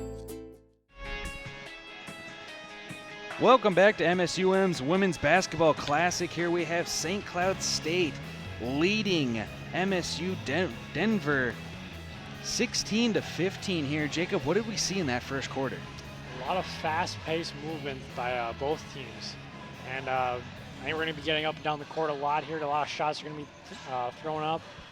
And the Roadrunners have been looking to drive, whereas the Huskies have been doing a little bit of balanced offense, shooting the jump shots and driving in for layups. And so far, what we've seen from both teams is that they both kind of have a different offensive approach. The Huskies so far have been kind of staying at the perimeter, and then the Roadrunners have been trying to get it inside, dribble and drive, or just pass it into their posts. And looks like we're having a review of something. I'm not really sure what. Yeah, as our officials are going to take a look at something here. Not quite sure. Both coaches are probably happy to get a little bit more time with their team. There was some struggles from both sides, but overall it was a good, solid quarter for both teams. Yeah, I mean, the score reflects it's 16-15. We're going to probably have a close game throughout. And but yeah, surprising that the Roadrunners, they don't have as much size as what the Huskies do, but they're going and attacking the paint, whereas the Huskies are more content on taking jump shots and three-pointers. As they are still trying to sort out what's going on here. As kind of both coaches are looking over towards the ref, wondering what the heck's going on here. We're running the same thing. Us too. We no clue. Be cool if we could get a little bit of a word.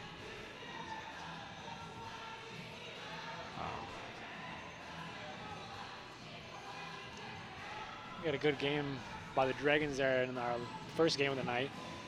The Dragons dominated throughout. Yeah, dominated hardcore. They just put the pedal to the metal and did not let off the entire game.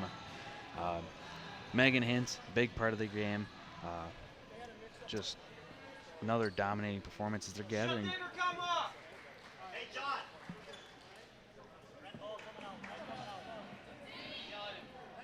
John!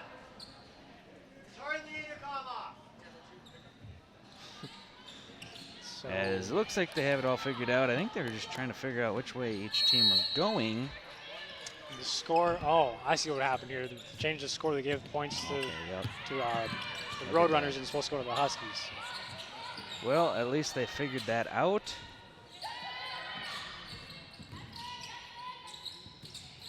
Took a little bit of time, but we're back to action here. Seems like something they should have done during the end of the quarter, as the Huskies are really pushing around. 6 seconds left. Shot up and good, as that was Kilbottom for two.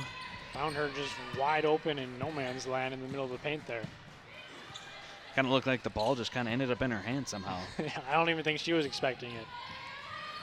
Anyways, Roadrunners trying to pass it inside. Ball gets kicked out of bounds, or kind of just bounced off a leg. Nonetheless, Roadrunners ball. 15 on the shot clock, 9:16 in the quarter. Just underway here in the second quarter. Ball passed in, given back to Galloway. She's been really active trying to drive. Yeah, she's really quick. She's been she blew past defenders on two possessions, got one layup out of it and missed another one. As they just make the basket there, as that was number 32, Leah Harvey. Nice little clutch shot there with the shot clock winding down. Huskies once again working in the post there. Number 4, Elizabeth Warts, and we're gonna get 3 seconds in the lane there.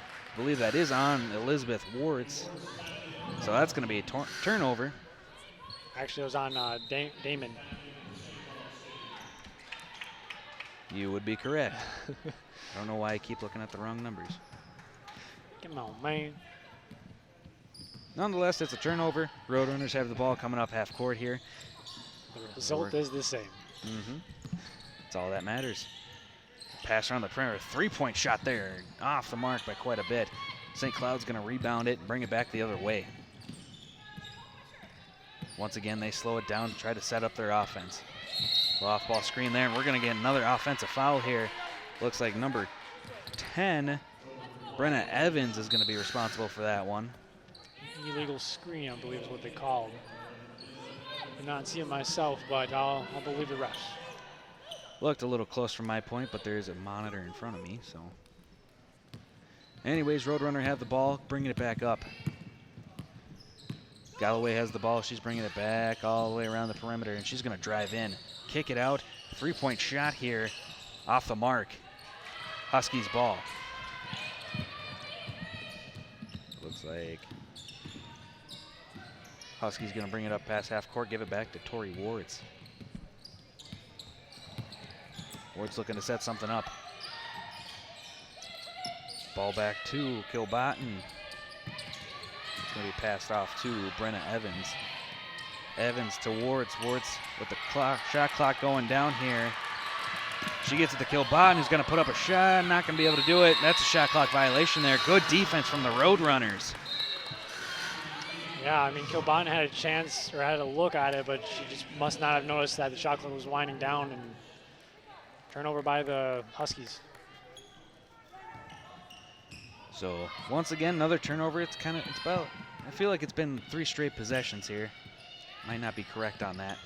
It's been a little bit of a slow start by both teams. Both teams only putting up 2 points so far That's this going to quarter. be a turnover for the Roadrunners.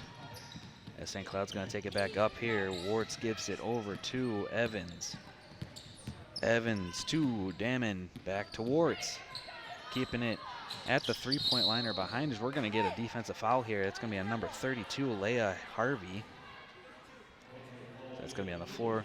Ball's going to be brought inbounds from the from the baseline. I guess at the underline. Might have. Wards takes a shot. Does not go in. Offensive rebound, though. And we're going to get another foul once again on Leah Harvey. Just kind of threw it at the back of the backboard and got bailed out with the foul call. So number 52, Cassidy Steen, is going to be at the line for 2 here after a wild, wacky shot. I guess if you look at the replay, she did get whacked pretty well there, so I guess it wasn't as bad as what I thought it was. She's going to miss her first shot. St. Cloud is up 20-15 here with 7 minutes remaining in the second quarter. And she's ready for her second shot, and that one goes in. 1 for 2 at the line that time.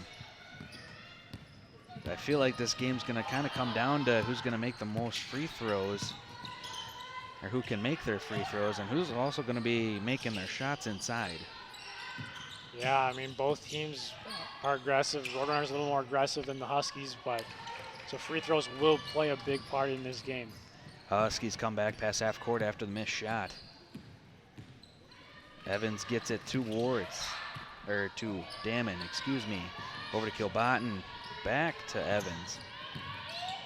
Evans gets it to number 4, Damon, for 3. As the Huskies are starting to kind of pull away from the Roadrunners right now. Yeah, I think the Roadrunners need to get a little screen or pick and roll action here to get a good look at the bucket. So far, it does seem from them like it is, because we're going to get an offensive foul here. Legal screen on number 42, Kimara Toya. And that's obviously not what you want after the Huskies get on a little bit of a roll there, a little 4-0 run. Look to push it to 6 or 7-0 run here at the Huskies. Not only that, if they can score here, it's going to be, as they're not going to be able to do that, as we once again keep our jinxing streak up as they travel, as Damon travels on that one. Well, first quarter, we're going back and forth with a bunch of layups being shot, not necessarily made, and now we're just going back and forth with a bunch of turnovers. As they're working it around the perimeter. So far, this Roadrunners team kind of seems more singular. They give one player the ball, and then that player goes to work. They don't try any screens there as they try to get a layup. Unable to do so. Tough shot there by Wellington. They tried to do a little bit of pick and roll action last time they got called for the illegal screen, so maybe that's why they don't do it. Maybe. Huskies have the ball around the perimeter. Pass it to number 52, Steen. who passes it all the way across the court to Wards, who takes a shot. Off the mark. And looks like we got a foul here. Tice hit the deck. Don't know who she was fouled by. Looks like number 42, Toya. She's got her second foul already tonight. Only been in for a couple minutes and she's already up to 2 fouls.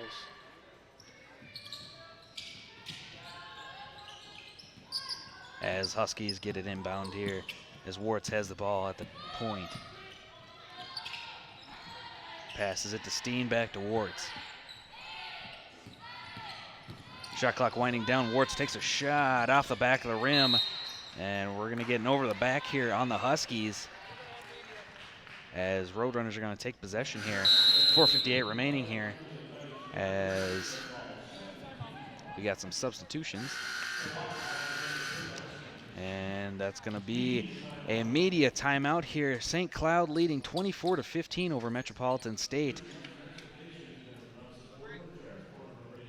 It's a new stay at the Courtyard by Marriott, located just minutes from downtown Fargo, local colleges, shopping centers, and several restaurants. The Courtyard features a 24-hour fitness center, 24-hour on-site Starbucks, and our bistro restaurant and lounge open for breakfast and dinner daily. Relax in one of our 2 indoor swimming pools and hot tub. The comfort your family needs, close to all the action at the Courtyard by Marriott. Visit our website or call 218-284-1000. That's 218-284-1000.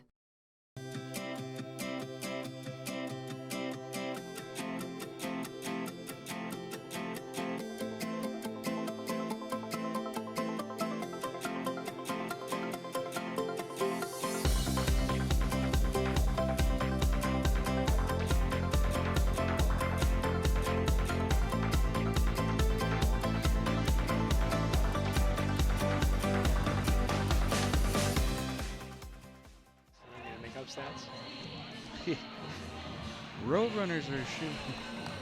Welcome back here to MSUM's Women's Basketball Classic, as we have St. Cloud State versus Metropolitan State. Denver playing right now. Not an MSUM game, but it is a kind of tournament format, as we have 4:58 remaining in the first half. Huskies are leading 24-15 over the Roadrunners, as Roadrunners have the ball here. A little bit of pressure here by the Huskies right away.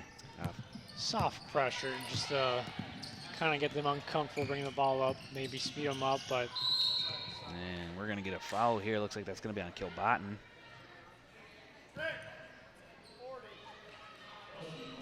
yes, it is on Kilbottom. Looks like they got her for hold, basically. Roadrunners inbounding it here. The player open. She's going to take a shot, and it goes in. That was a good shot there by number 22, Mariah Schrader. It looked like it was forced, but it still went in. A little sideways bounce, high bounce shot that she, it was an interesting shot. We got illegal screen now. And Schrader picks up that, or takes the foul, takes the licking from it anyways.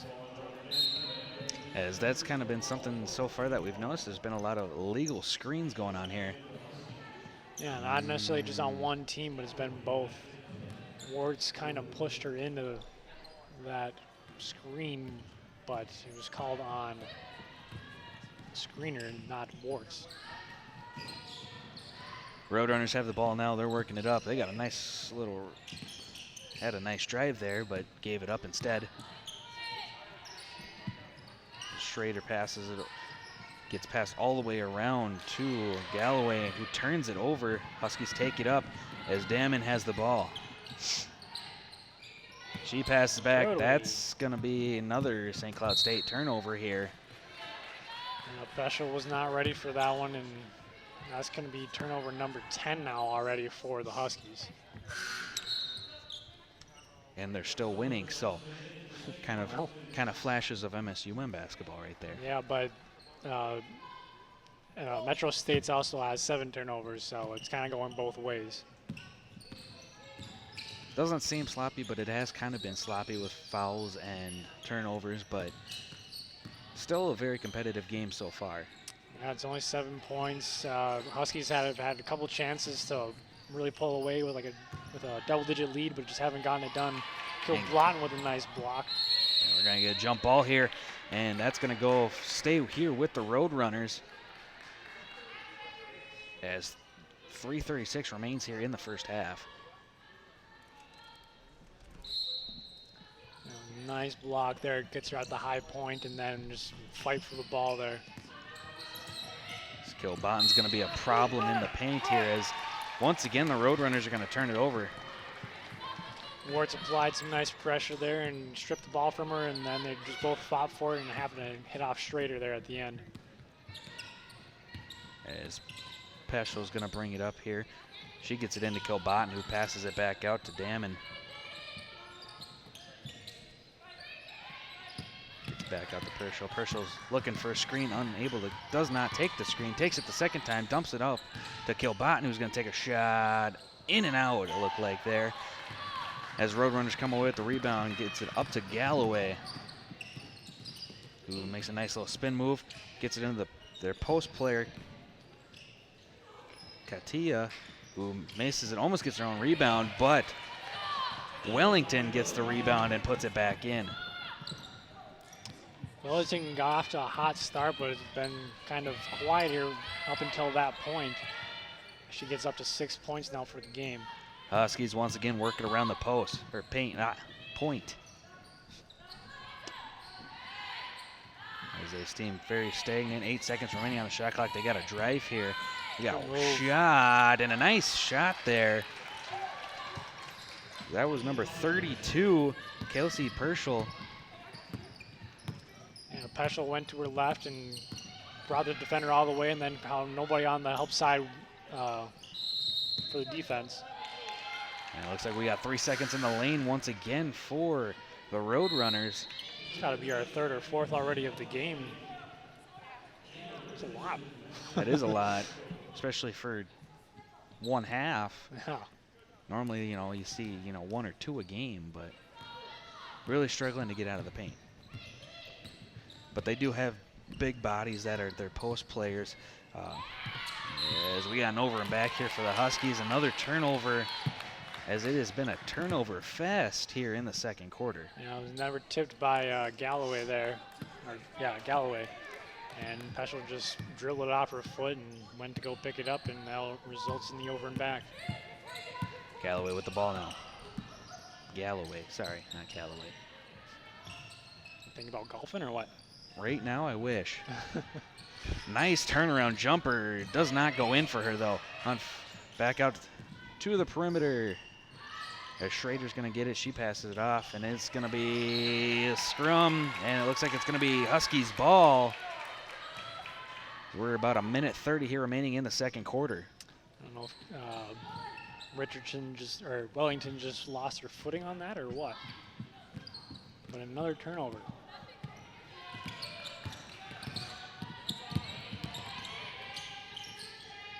As St. Cloud sets it up. 3-point line once again. Pass in, gets deflected back out to the 3-point line.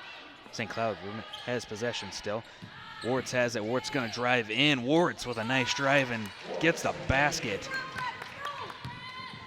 Once again, Warts facilitating her team with a lead. Yeah, and she had started off really hot to begin with the game with 2, and she slowed down here in the second quarter, but gets up to her 10th point of the night. She leads all scorers so far with 10. As the Roadrunners did turn it over once again. As St. Cloud brings it back up, works it around the perimeter. Another dangerous pass there. A little bit safer pass there to Damon. Damon's going to drive in. She's going to lose it, and both players hit the ground. As we're going to get a basket for St. Cloud. That's Peschel once again. It looked like a dangerous foul there for both players. Yeah, Peschel brings a nice little spark out, or a nice little scoring spark off the bench for the Huskies. She's averaging 11 points, 8.5 points, but that's pretty good off of the bench. And she's up to 6 already in this game. Galloway has the ball. She's going to make a nice move. She's going to drive right past people. and laid it up and in for 3, 2, 1, heave.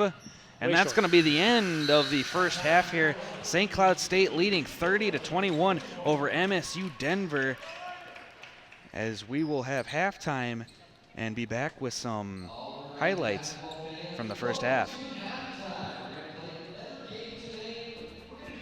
Your man cave is a lie. It's not a masculine refuge, it's a basement in your wife's house. Caves don't have frilly craft store signs. Yell about it. In your man cave, no one can hear you scream.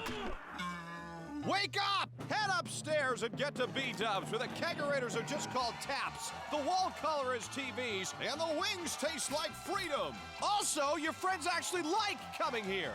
Buffalo Wild Wings. Roar!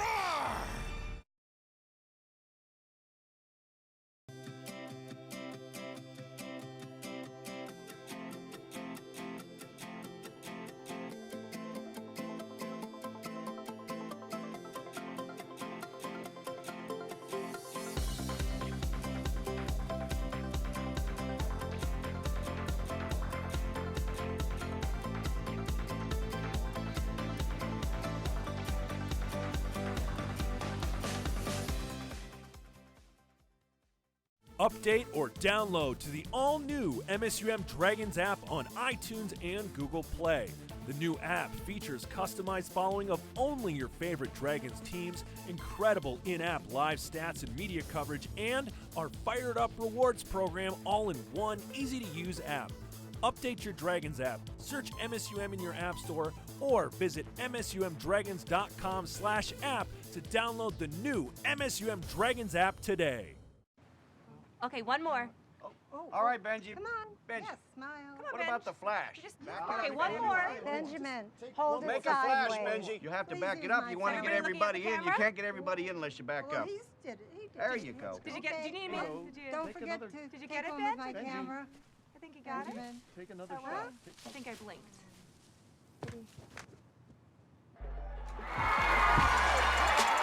Buffalo Wild Wings. Wings Beer Sports. Dragon Swim School is proud to offer year-round swimming and diving lessons with the lowest student-to-instructor ratio around. Lessons are available for all levels, including parent-child sessions and preschool. Help your child learn to love the water in a safe and caring environment with us at Dragon Swim School. Visit msumdragons.com/swim for more information. That's msumdragons.com/swim.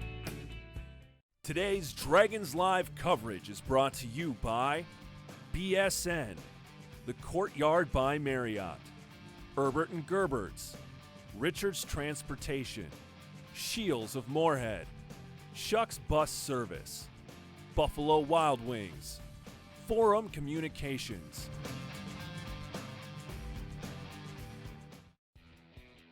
Hello everyone and welcome to your MSUM Halftime Report. On today's report, we're going to take a look at the students behind the scenes of Dragon Athletics that help promote, market, take photos, edit videos, and work on the live production crew, as well as much more as part of the Go team.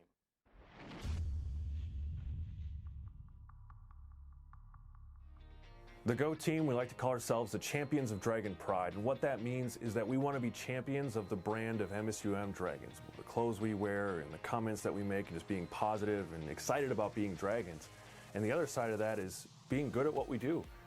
We have a lot of opportunities to win awards, and we've won 13 national awards in the last 5 years. And so we want to be the best representations of our brand and champions in everything that we do, and helping our other Dragon teams become champions in what they're trying to do. It's an internship that's going to be different from anything else I think you're going to find, because we really strategically try to find the strengths of the individual and craft the role around those. So it's not just a cookie cutter, you're going to be doing this, you're going to be doing that.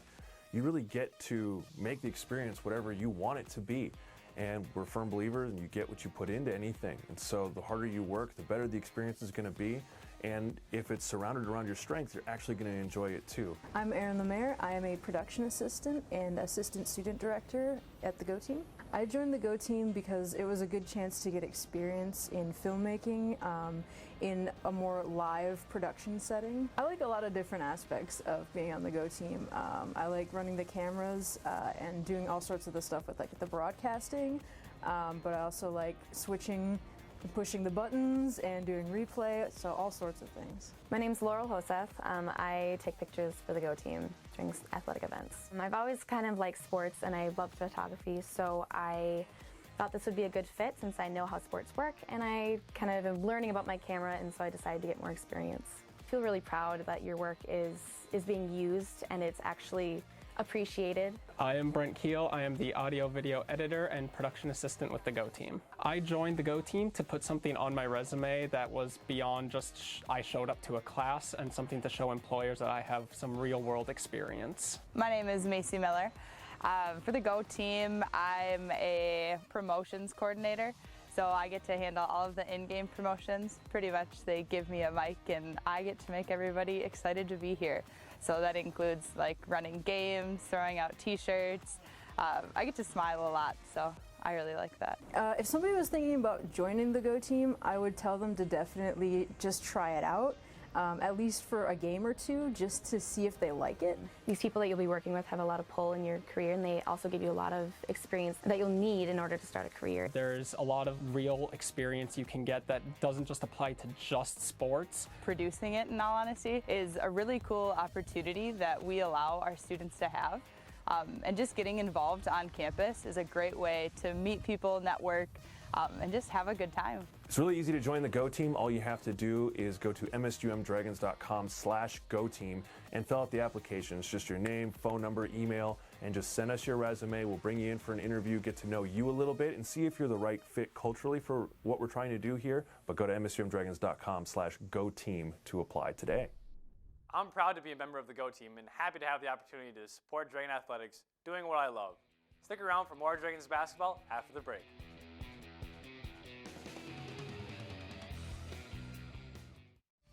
Today's Dragons Live coverage is brought to you by Matt Buss, Midco, Moorhead Public Service, Papa John's, Pepsi, Sanford Health, State Farm agent David Eggers, and Minnesota State University Moorhead.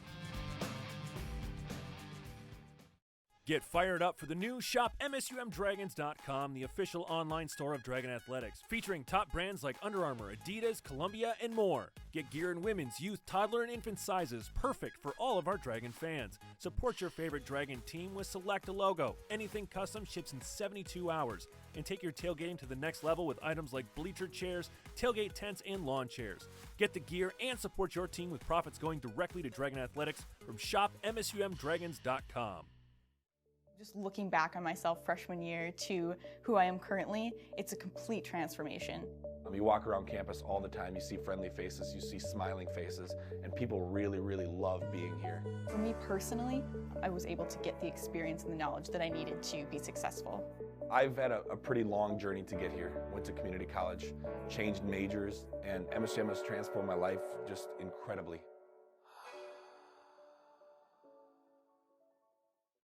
Update or download to the all-new MSUM Dragons app on iTunes and Google Play. The new app features customized following of only your favorite Dragons teams, incredible in-app live stats and media coverage, and our Fired Up Rewards program all in one easy-to-use app.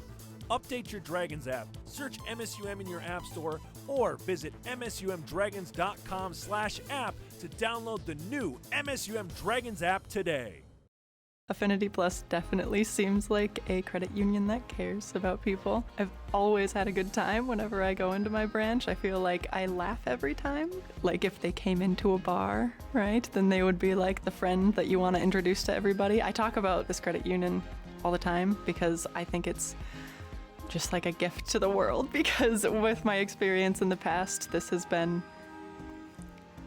just indescribable. Liddy here with another lesson.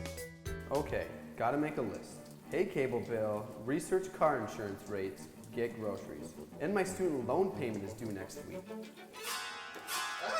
You look stressed.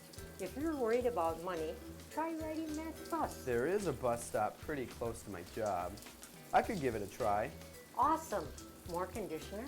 Thanks a lot. He learned his lesson. Join us and take the challenge to ride green. This is more than a bundle. It's more than a combo deal. It's not just stuff. This is your home, your car. And you want to give them the protection they deserve. With home and auto insurance. State Farm agents get it. It's why they're here. In Moorhead, talk to State Farm agent Dave Eggers. Update or download to the all-new MSUM Dragons app on iTunes and Google Play. The new app features customized following of only your favorite Dragons teams, incredible in-app live stats and media coverage, and our fired-up rewards program all in one easy-to-use app. Update your Dragons app, search MSUM in your app store, or visit msumdragons.com/app to download the new MSUM Dragons app today. It's a new stay at the Courtyard by Marriott, located just minutes from downtown Fargo, local colleges, shopping centers, and several restaurants. The Courtyard features a 24-hour fitness center, 24-hour on-site Starbucks, and our bistro restaurant and lounge open for breakfast and dinner daily. Relax in one of our 2 indoor swimming pools and hot tub. The comfort your family needs close to all the action at the Courtyard by Marriott. Visit our website or call 218-284-1000. That's 218-284-1000. Welcome back into Nemzik Fieldhouse here as we have St. Cloud State leading 30-21 over Metropolitan State Denver as we got some first half highlights for you. As first one comes from St. Cloud, number 10, Brenna Evans. She makes a nice play there. Next one is Jaden Galloway with a nice long three-pointer. A nice play there by Kilbotton off a nice dish. As number 22, that was a nice shot that she had there. That was Mariah Schrader. And a nice little fake by Peschel to the left, gets to the right, and then a nice little jumper from her as well. Peschel having a nice little game off of the bench. And then Galloway to finish the half with a nice move there. Nice little Euro step to get a nice up-close shot, something that they were kind of struggling to get to here. Both teams very turnover prone is what we figured out here in the first half. Both teams had 11 turnovers at the end of it. Yeah, not a pretty second quarter whatsoever. First quarter wasn't that bad turnover-wise, but second quarter was just a turnover fest, as we had mentioned in the broadcast earlier. But you hope to see them both kind of clean it up a little bit here as they get back to their ways of the first half. And so far, it's been a Tori Ward show for St. Cloud. She has 10 points and just dominating so far. Yeah, she started off really hot, but she did tamper off a little bit. She's shooting only 5 for 11, so just under 50%, which isn't great, isn't bad. But yeah, she's leading all scorers right now with 10 points. And on the other side, Jaden Galloway having herself a pretty nice game with 7 points. She had a couple easy layups there that she just got with her blazing speed. Yeah, she's showing some very nice moves here. We will be right back with the second half of this game.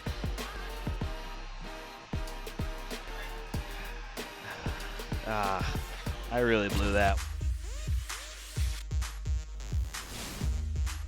Jacks just rushed forward. They're going to get home. Going for Wanzik in the end zone. What a catch! To the air on 3rd and goal. Tight end Brett Sampson. And they're going to look for Enoch. Enoch, touchdown. 2-point conversion is good, and Brandon Valley takes the 1-point lead to win the game. And Pierre Strong is going to carry it all the way in for a Jackrabbit touchdown.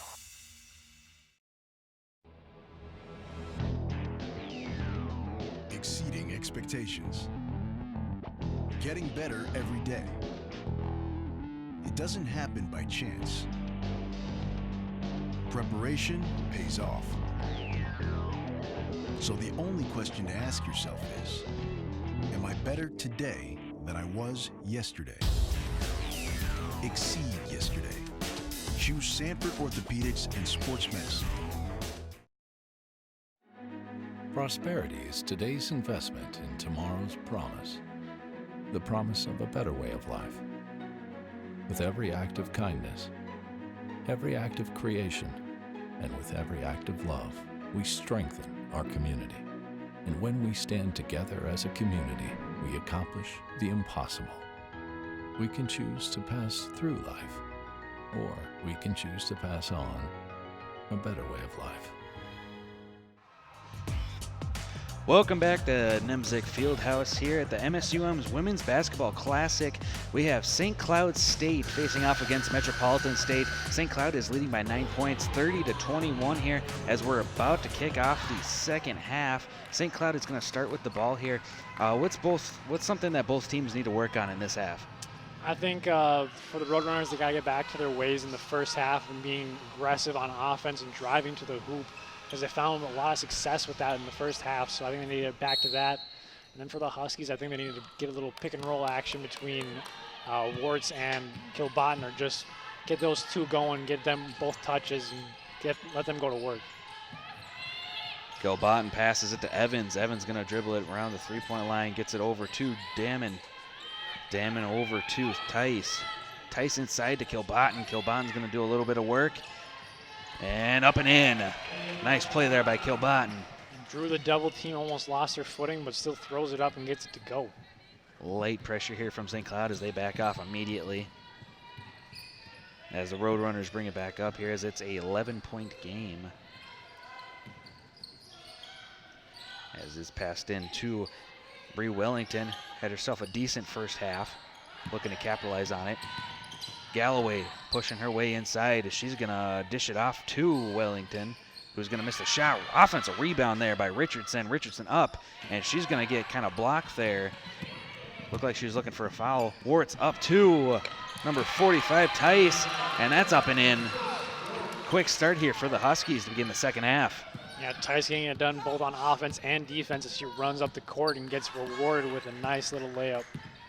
Looks like right now Huskies come out with a little bit more energy than the Roadrunners have. As once again back into the post, out to Galloway. Galloway to Justinak. Back into the post to Richardson, out to Galloway, who shoots a three, and that's going to be missed there. I believe it was tipped. Yep, looked like it was tipped there. St. Cloud takes possession here. They get it inside to Tice. Tice is going to battle her way up and through, and she's going to draw a foul there.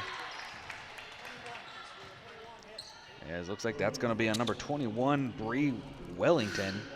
Yeah, Wellington laid there with a dig and just got her on the arm. She needed to come a little bit quicker than what she did. So Tice is going to shoot two here with 8:16 remaining in the third quarter. As Huskies looking to extend their lead. And they do by a point.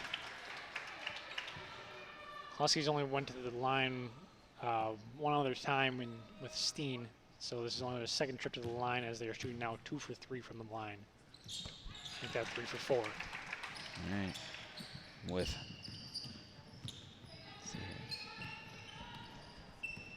the Roadrunners bring it back up the court. They're shooting about 35% from the field today, which is, considering that they're only down by 15 to St. Cloud, who is shooting about 55%, is very good. As an easy lane for Warts as she draws the foul, and she's going to go to the line for two.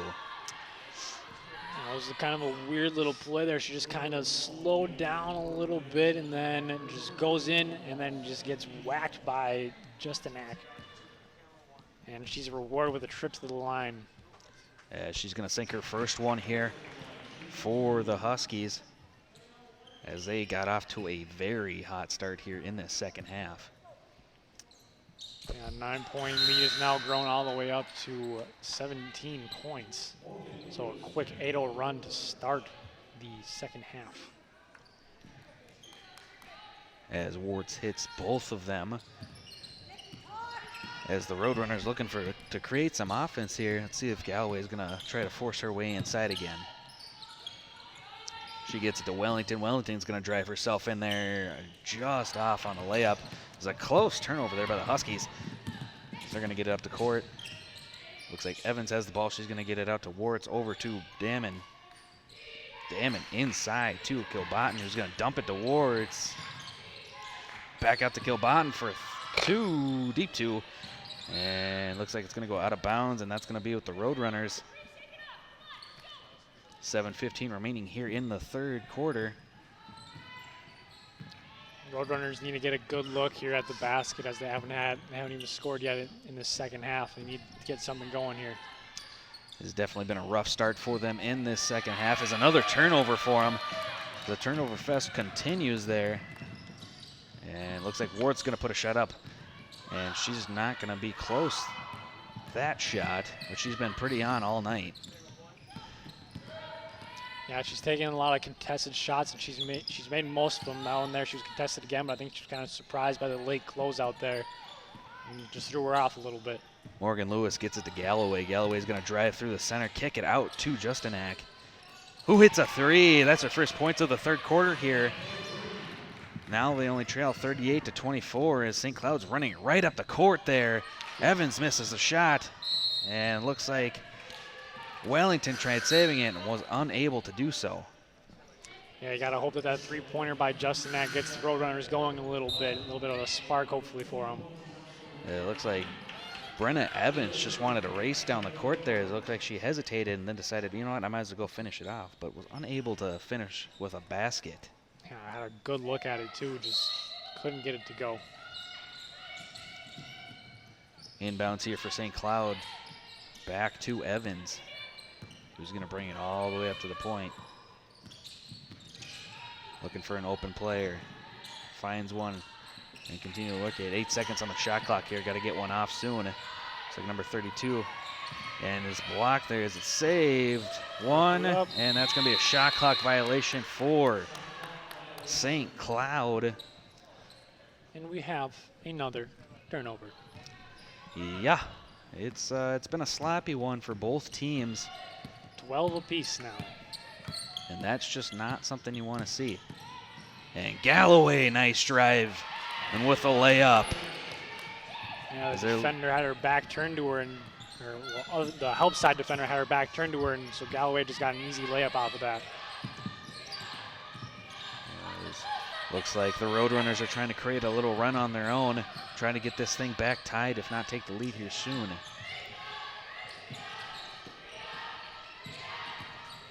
As gonna be a foul here, and it's gonna send Damon to the line here. As you see, Damon gets in the lane there and kind of looked like a bailout call there, as I believe that Harvey was kind of straight up there, but a foul nonetheless. She's gonna get a free throw shot, and off the rim and in for the first one. She's got to use a little bit more legs to get a little bit nothing but net, but. And she did it. She did it. She listened to me. First player to listen to me today. Look at that.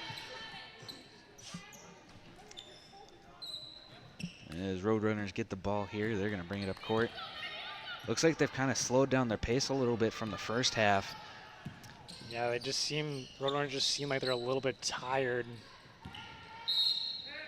As we're going to get in our foul here. As that's going to be on St. Cloud, number 21, Jocelyn Johnson.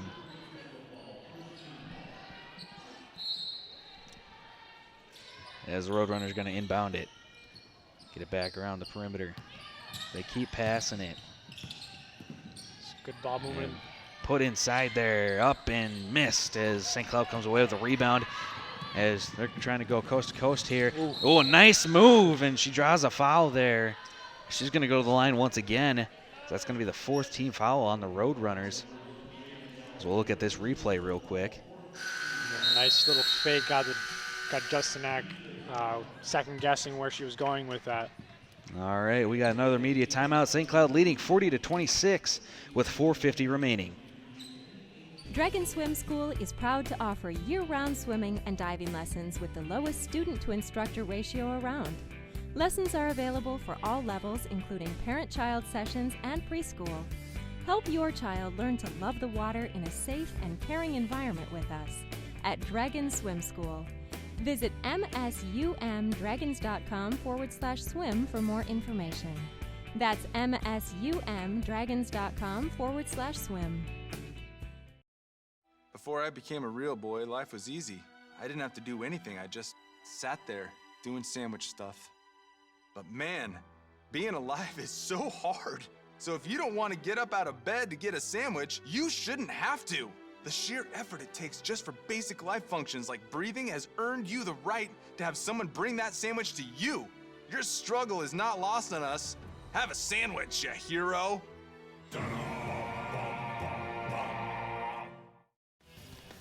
Welcome back to Nemzik Fieldhouse here as St. Cloud State is leading Metropolitan State 40-26 with 4:50 remaining in the third quarter. It has been a turnover fest. Both teams have 12s.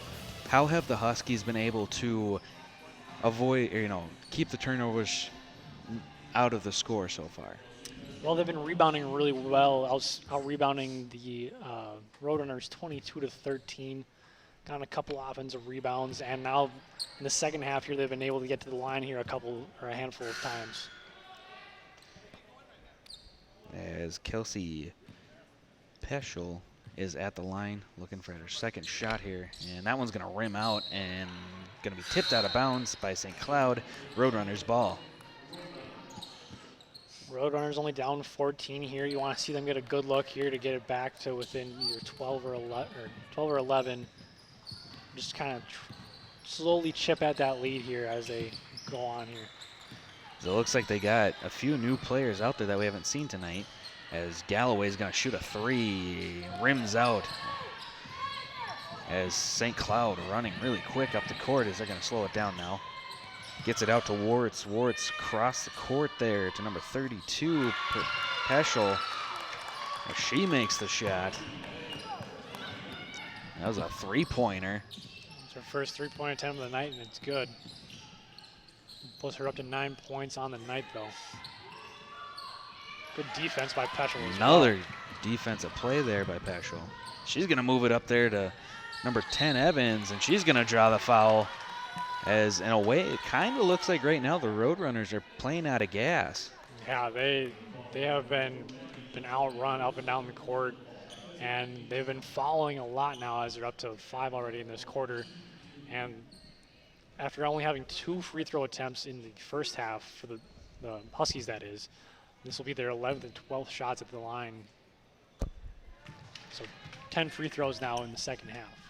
The Huskies are a more deeper team. They got about 4 or 5 more players than the Roadrunners do. Maybe they're trying to use that to their advantage right now, trying to run them up and down the court. Yeah, and the Huskies sub out a lot. Like, they get short little stints of minutes. They have a handful of players that play the majority of the minutes, but there's all those, like Jocelyn Johnson, she'll check in for a couple minutes and just kind of play some relief for the Peschels and Wards of the Huskies team. As St. Cloud is going to apply a very, very, very soft pressure. As Galloway's going to bring it up past half court, she's going to dump it off to Richardson. Richardson brings it around the arc, and she's looking for someone to pass here. She's got to do it pretty quick. She finds Justinak, who shoots a three, and that's off the rim and the backboard. And we're going to get a jump ball here. There's a pretty quick whistle on a jump ball there. Like Richardson had majority of control on that. Roadrunners have the arrow pointing towards them. As they're going to inbound it here. And high pass there out to the perimeter. As Justinak has the ball. She turns it over. Tice is bringing it back up here. And she goes off the bottom of the backboard.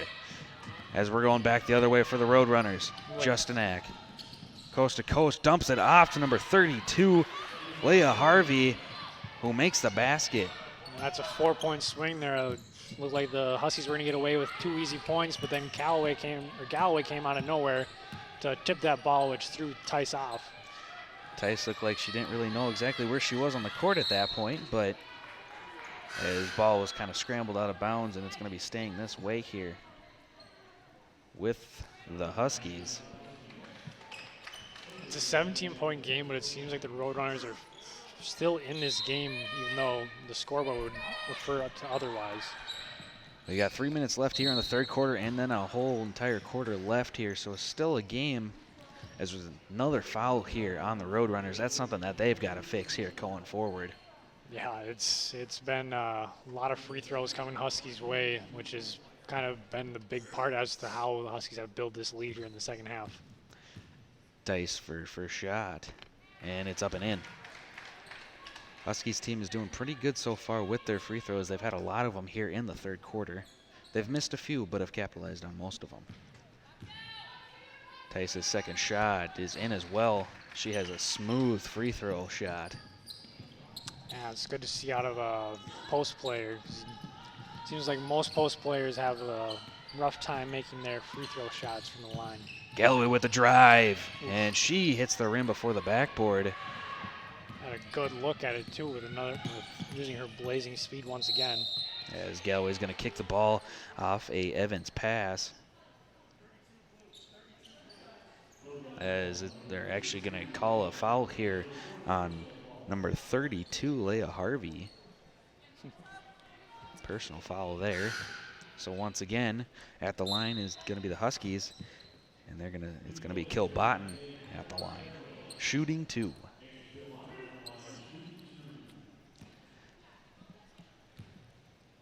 With all of these free throws, the pace of the game has actually kind of slowed down, but hasn't been too bad so far as Kilbottom sinks her first shot. You're exactly right, because, I mean, it's only happening on one side of the court because Huskies only have one foul so far this half, and the Roadrunners haven't even made it to the free throw line yet this game. As Kilbottom misses the second shot there, as Roadrunners throw it up court real quick, but then they stop. As Schrader has the ball, she's going to pass it back to Galloway. Galloway is going to get a pick here. She's going to drive high off the backboard and in. Good shot there by Galloway. Getting back for what she missed the last time. I think the Roadrunners need to go that way a couple more times. Get some screens for Galloway so she gets a mismatch gets matched up on a post player as an easy bucket is missed by Evans. Both teams have been missing those easy buckets, it seems. Maybe they're a little too easy. They're just psyched out because they're so open or something like that. Roadrunners have the ball here. Number 12, Richardson has it, passes it out to Schrader. Schrader over to Galloway. Galloway's going to take a screen and then drive once again. 7 on the clock. And she traveled there. She wasn't able to keep her pivot foot fully intact with the court. Got a little extended on that. Was planning on going up, but saw that Evans was right in her way, so she thought otherwise, and pivot foot just drug her along a little too far. As Petrel enters back into the game here, as she's had a good night off the bench. As St. Cloud's starting to work the ball a little bit, work a little bit of the clock at the same time. Kilbottom has the ball at the point, passes it over to Warts. As we're going to get a foul here. Looks like that's going to be on Wellington. Yep. It looked like she just pushed our player down who was trying to screen, the St. Cloud player down who was just trying to set a screen. Yeah, so Peschel will go to the line once again. She missed her only 2 attempts at the line earlier in the game. And she does again. Doesn't look like she has that consistent of a free throw shot, but she is a sophomore, so she's got some learning to do. There that is. Galloway once again with the ball. See if she can't create more of her own offense here. She gets a screen, gets a mismatch, and unable to take advantage of it. She passes it out for a 3. Number 24, Morgan Lewis. Good looking shot by Lewis there. St. Cloud trying to work it around here. Gets it over to Tice in the corner. Tice brings it back to the point. Works her way around the arc. She does a nice move there. Tice gonna get in there and miss the layup. She made a nice move, unable to capitalize on it though. The post play with some handles. As once again they're gonna put it down in the post for the Roadrunners. Nice shot there once again by Lewis. See if she can get something going for the Roadrunners. 49-35 with under 20 seconds here in the third quarter. This is going to be the last shot for the quarter, unless they do that and shoot quick here. As Lewis comes up with the rebound, she's going to get it to Callaway. 7 seconds remaining. She's going to dump it inside to Wellington. Get the shot up off the rim, unable to get it in. She was looking for a foul there. She kind of threw the ball down a little frustration. I think we got a foul though there at the end. And maybe we do. A little discussion. And we are going to get a foul here. Looks like it's going to be on Kilbottom. So we're going to get 2 free throws here from Wellington to end the third quarter, unless they put a fraction of a second on. 0.3 on the clock now. And Wellington's first shot is going to go off the back of the rim and out. But kudos to the Roadrunners. They kind of trimmed into that lead a little bit here to end the quarter. She missed both of them there. And right you are, St. Cloud leading 49-35 over Metropolitan State. We'll be right back with the fourth quarter.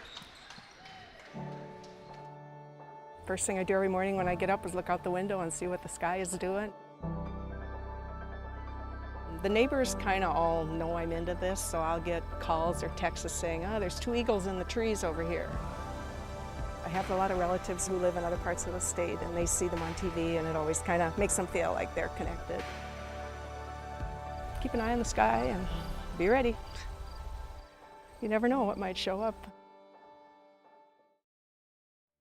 Looking back on myself freshman year to who I am currently, it's a complete transformation. You walk around campus all the time, you see friendly faces, you see smiling faces, and people really, really love being here. For me personally, I was able to get the experience and the knowledge that I needed to be successful. I've had a pretty long journey to get here. Went to community college, changed majors, and MSUM has transformed my life just incredibly.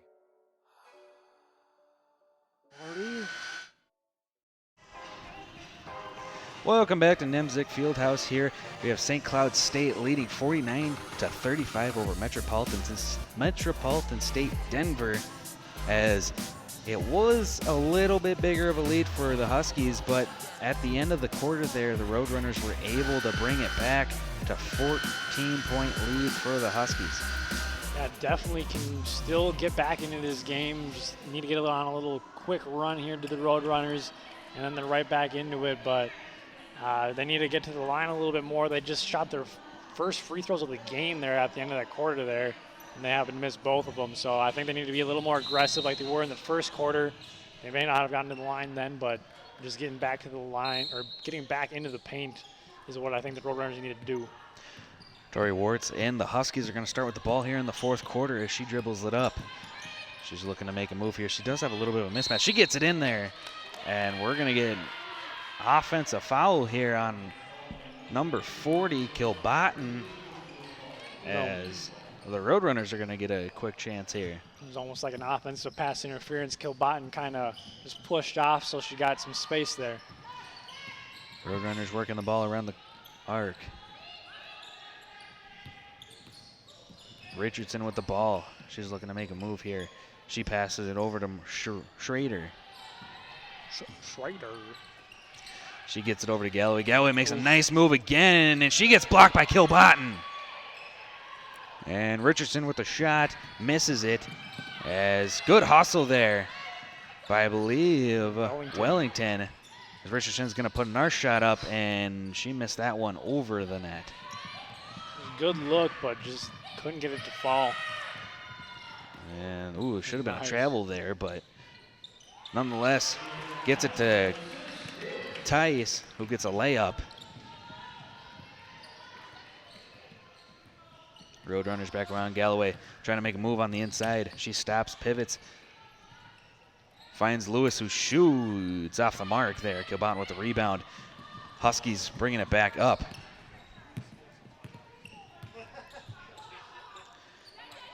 Tice wants the ball, and she finally gets it. Ooh, inside move there. She draws the foul. As again, another foul and more free throws for the Huskies. She Goes up and not a lot there, maybe on the arm, on the body below, but should be going to the free throw line.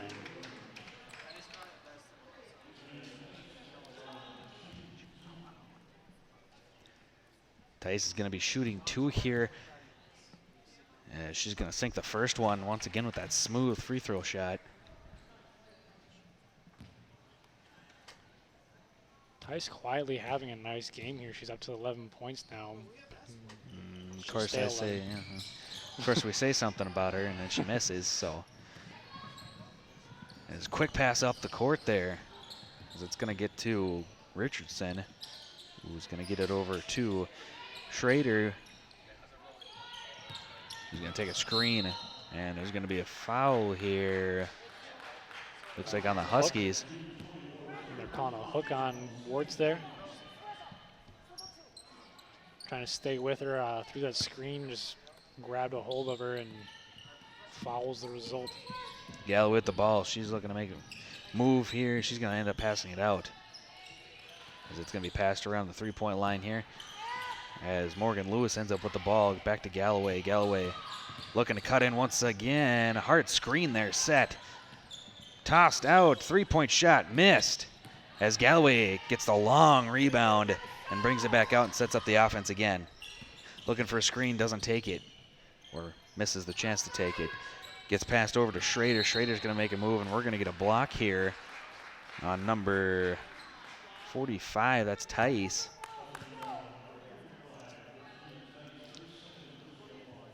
As once again, Galloway's going to take the ball out of bounds. And she's going to make a quick move to the inside, and we got an offensive foul here. Once again, another turnover. Turnover fest is what you could call this game in the slightest.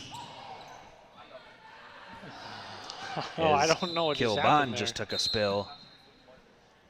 Must have found some slick floor. I think Katya might have bumped her a little bit there. As the refs are gathering together. Katya had gotten that illegal screen there, and then Katya was around Kilbottom.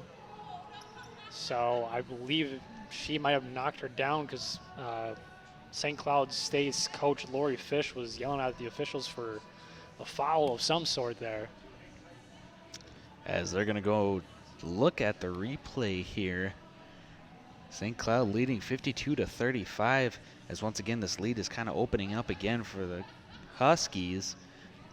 It was a close first half, kind of got a little bit of separation, and then third quarter got a little out of hand, and now fourth quarter kind of starting to look the same way again. Yeah, the Roadrunners are kind of seem like they're on their last little gasp of air here, as they need to make a push, sooner rather than later. Otherwise, it might be game over for the Roadrunners. There's still 7:28 remaining here. There's still time for a comeback. Absolutely. Plenty of time. Just got to be very efficient with the ball for sure. Yeah, limit those turnovers, because they're up to 16 turnovers now. I mean, St. Cloud isn't doing much better with 13 turnovers themselves, but most of those came in the first half. You're exactly right. Well, for both teams, I guess, because they both had 11 in the first half. So they've cleaned it up a little bit here, but it's still not the prettiest. Well, St. Cloud, they haven't had to turn the ball over as much because they've been getting fouled all of the time. True. And both coaches are being brought over, give their side of the argument. And we don't know, we're getting there. It's gonna be all right. Huskies ball. Don't think any foul or anything has been the result, but we're gonna continue playing some basketball, huh? All right, Huskies get the inbound here. They're gonna bring it up past half court.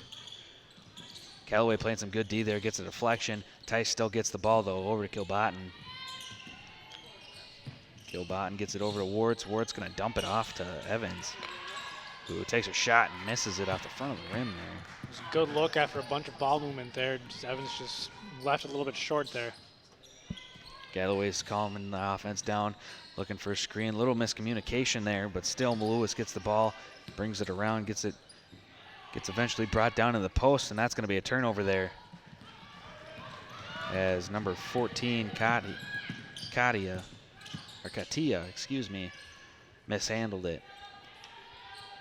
We get the ball inside to Kilbottom, and that was a bad shot. She might have been looking for a foul there as Richardson had a hand on the ball, but poor transition defense, but they get lucky on the turnover by the Roadrunners here. As we're going to get our substitution from both teams. Yeah, just left that a little bit high for Richardson there. Could have had a pretty good look at the bucket after. Maybe she probably had to make a move afterwards, but had a shot for an easy 2 points. And that's kind of been the story for the Roadrunners in this second half, is they've just been missing opportunities. We're going to get another foul on the Roadrunners, and that's going to be a push on number 24, Morgan Lewis. As both teams now have, well, the Huskies have 3 fouls, and I believe the Roadrunners have 4 now. It might be 3 and 3. Huskies take the ball. They're going to bring it outside. They're going to try to kill a little bit of time here. 14 remaining in the play clock, in the shot clock, not the play clock. They went by pretty quick, huh? Yeah, long day. Nice move by Tice to create some open space, and that's going to be an and one opportunity for the Huskies. That was a good play there.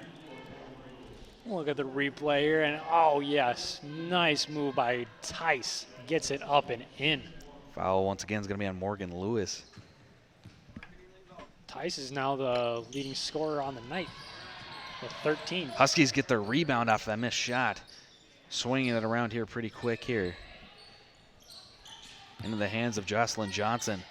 Over to Evans. Drives in. Collects a foul once again. It's going to be another one on Galloway. Need warm weather to play golf. It's a problem living in Minnesota. Oh, yes. 2 shots once again here for the Huskies. Evans taking these 2 as she's going to sink the first one. As there is a little bit of foul trouble here now on the Roadrunners as the second shot is made as well. Yeah, both Lewis and Harvey are 4 fouls apiece, so just 1 more and they'll be exiting the contest. Galloway brings it up. Court gets it over to Lewis.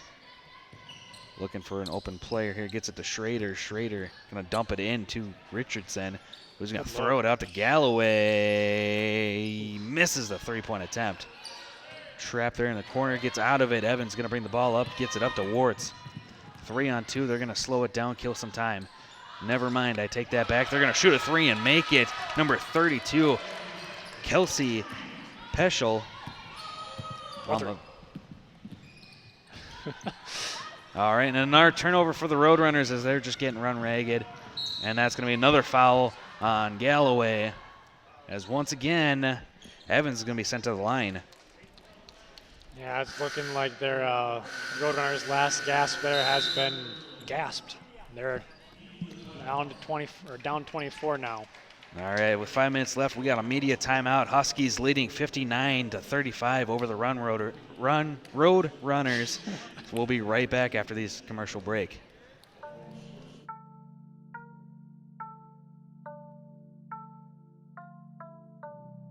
Hello, welcome to Spicy Pie. Can I take your order? Yeah. I think I'm gonna have, Pizza Grinders beer. Pizza Grinders beer. What other reason would I be here if not for Pizza Grinders beer? I need those grinders for my appetite. That beer top with that frothy white. Craving for the flavor that's when you order everything on the menu. That's Pizza Grinders beer. Pizza Grinders beer. We have tacos too. Oh, okay. Then I'll have Pizza Grinders tacos beer. Pizza Grinders tacos beer. I can't wait to make it disappear. My Pizza Grinders tacos beer. Mr. Either Wizard Pantry of spicy pies. Synergy has the best pizza in history, and they do delivery. I need that spicy pie, the only thing that can satisfy. With such great prices, that's when you order everything on the menu. Would you like dessert with that? Y'all have dessert too? So Grinders beer, dessert nuts, peanut butter bars, Zapolas? What's Zapola? Okay, y'all got Mexican too? Okay. Welcome back to Nemzik Fieldhouse. St. Cloud State leading 59-35 at the MSUM Women Basketball Classic. We got free throws here as the Huskies are now in the bonus, as the Roadrunners have seemed to have kind of ran out of gas here. Yeah, I mean, when you're not getting to the free throw line and you're setting the other team to the free throw line now 23 times, this will be 24 and 25. It's kind of hard to kind of participate in the action that way. It's hard to win games when the other team's at the line, that's for sure. Roadrunners get the rebound after the missed free throw. 4:55 remaining here in the game.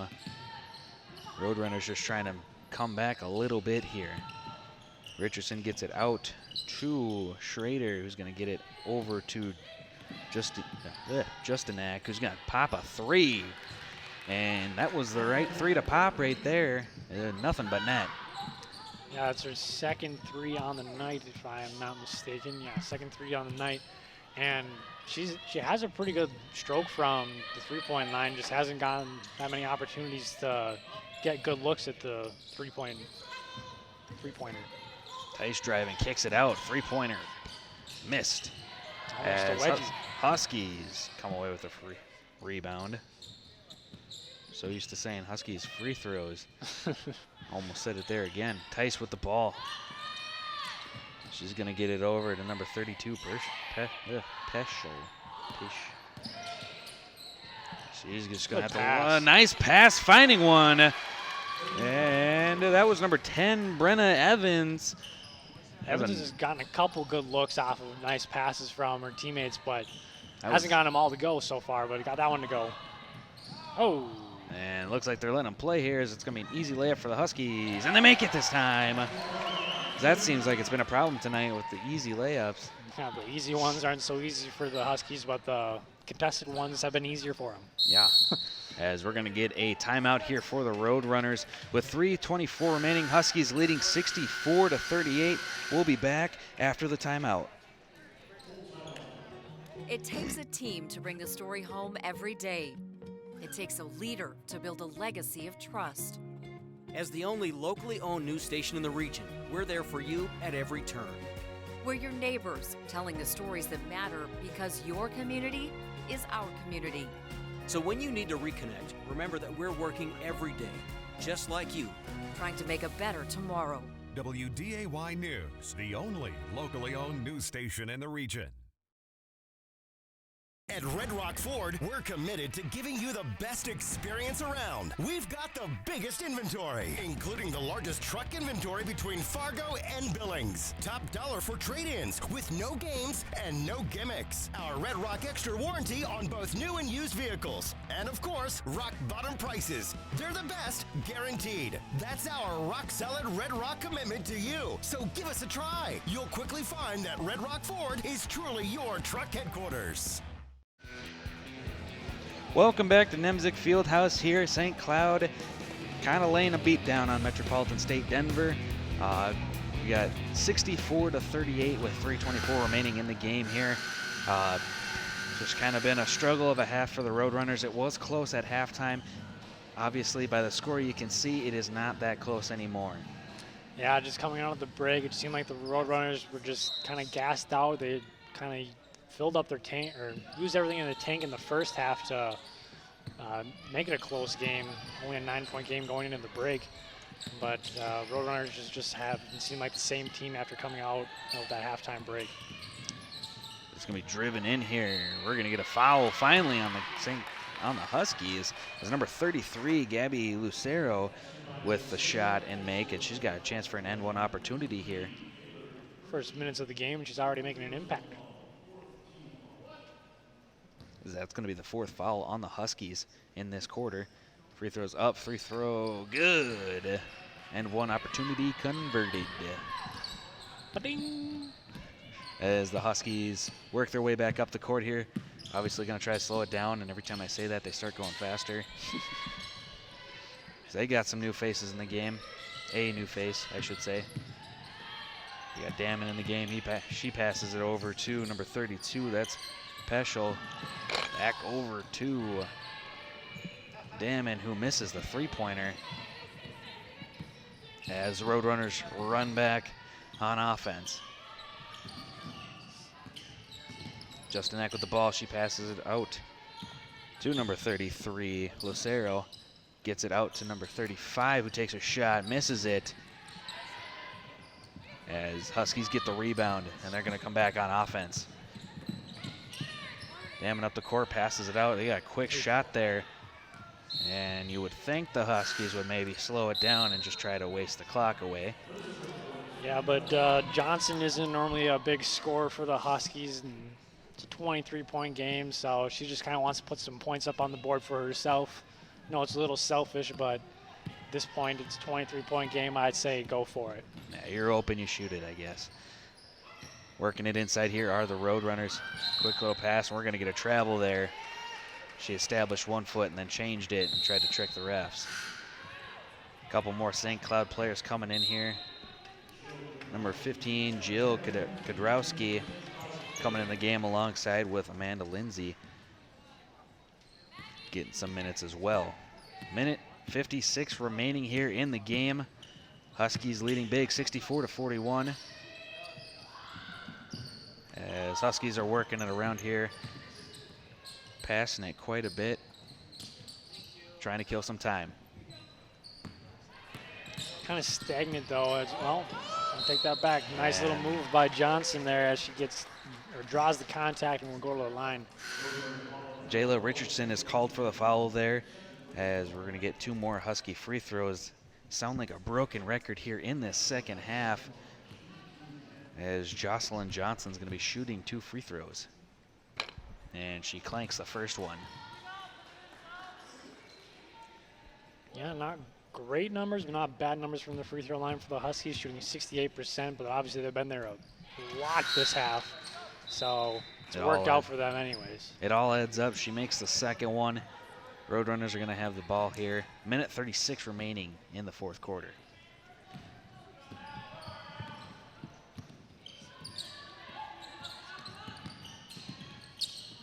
So 2 NSIC teams here in the MSUM Classic between the Huskies and the Dragons. Both of them are going to go undefeated in the tournament. They'll see each other twice in the regular season. I think they should be good matchups going on. And a breakthrough, and that's another layup there. That's Elizabeth Wards on the layup. As Roadrunners are going to throw it away once again. And that's going to be their 22nd turnover of the game, as they've just not held onto the ball whatsoever. Yeah, that's something they're going to have to really work on in practice and have to clean up. 22 turnovers is just way too many for a college level game. Minute remaining here for the game. This is the Huskies once again passing it around the 3-point line. Good on-ball pressure by the Roadrunners still. As layup attempt and a rebound, and she's going to fall on the ground, and that's going to be a travel. Yeah, I believe her own teammate pushed her over, which made her fall, so that's going to be a travel for the Huskies. Another turnover. Anyways, Galloway brings it up. Just really set on golf here, aren't you? I am in love with golf right now. I want to hit the links right now. And pass out Galloway for 3. Galloway's having herself a pretty nice night here. Leads the team in scoring. Actually leads all scorers scoring with 14 now. As it's kind of just been her tonight in a way, it seems, at points. So we're under 10 seconds as the Huskies are going to walk away with an easy victory. Probably will be the easiest victory they have all season. Both teams, though, did play hard all the way until the end. Final score, Huskies 67, Roadrunners 44. What are some of the dominant players of the game today?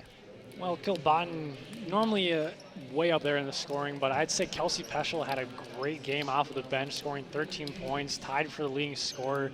And also Tice, she had 13 points as well. She just impact player, had 3 steals as well and 7 rebounds. She didn't have a great game last night, only had 2 points against Michigan State. So she had a nice comeback game in this game against Metro State. All right, now we got some highlights for you. First one's going to be for St. Cloud. Tice with a nice layup after the nice pass. We got a nice 3-point shot there by Justinak. And then Galloway with a nice drive in. She had a nice night on the night too. And then there's Peschel, one of her threes. Like we said, off the bench, had a really nice night. Nice pass here from Peschel too. Evans, yes, that's her name. All right, well, once again, St. Cloud won 67-44 over Metropolitan State. That's it for us. Really fun to watch all 2 games tonight.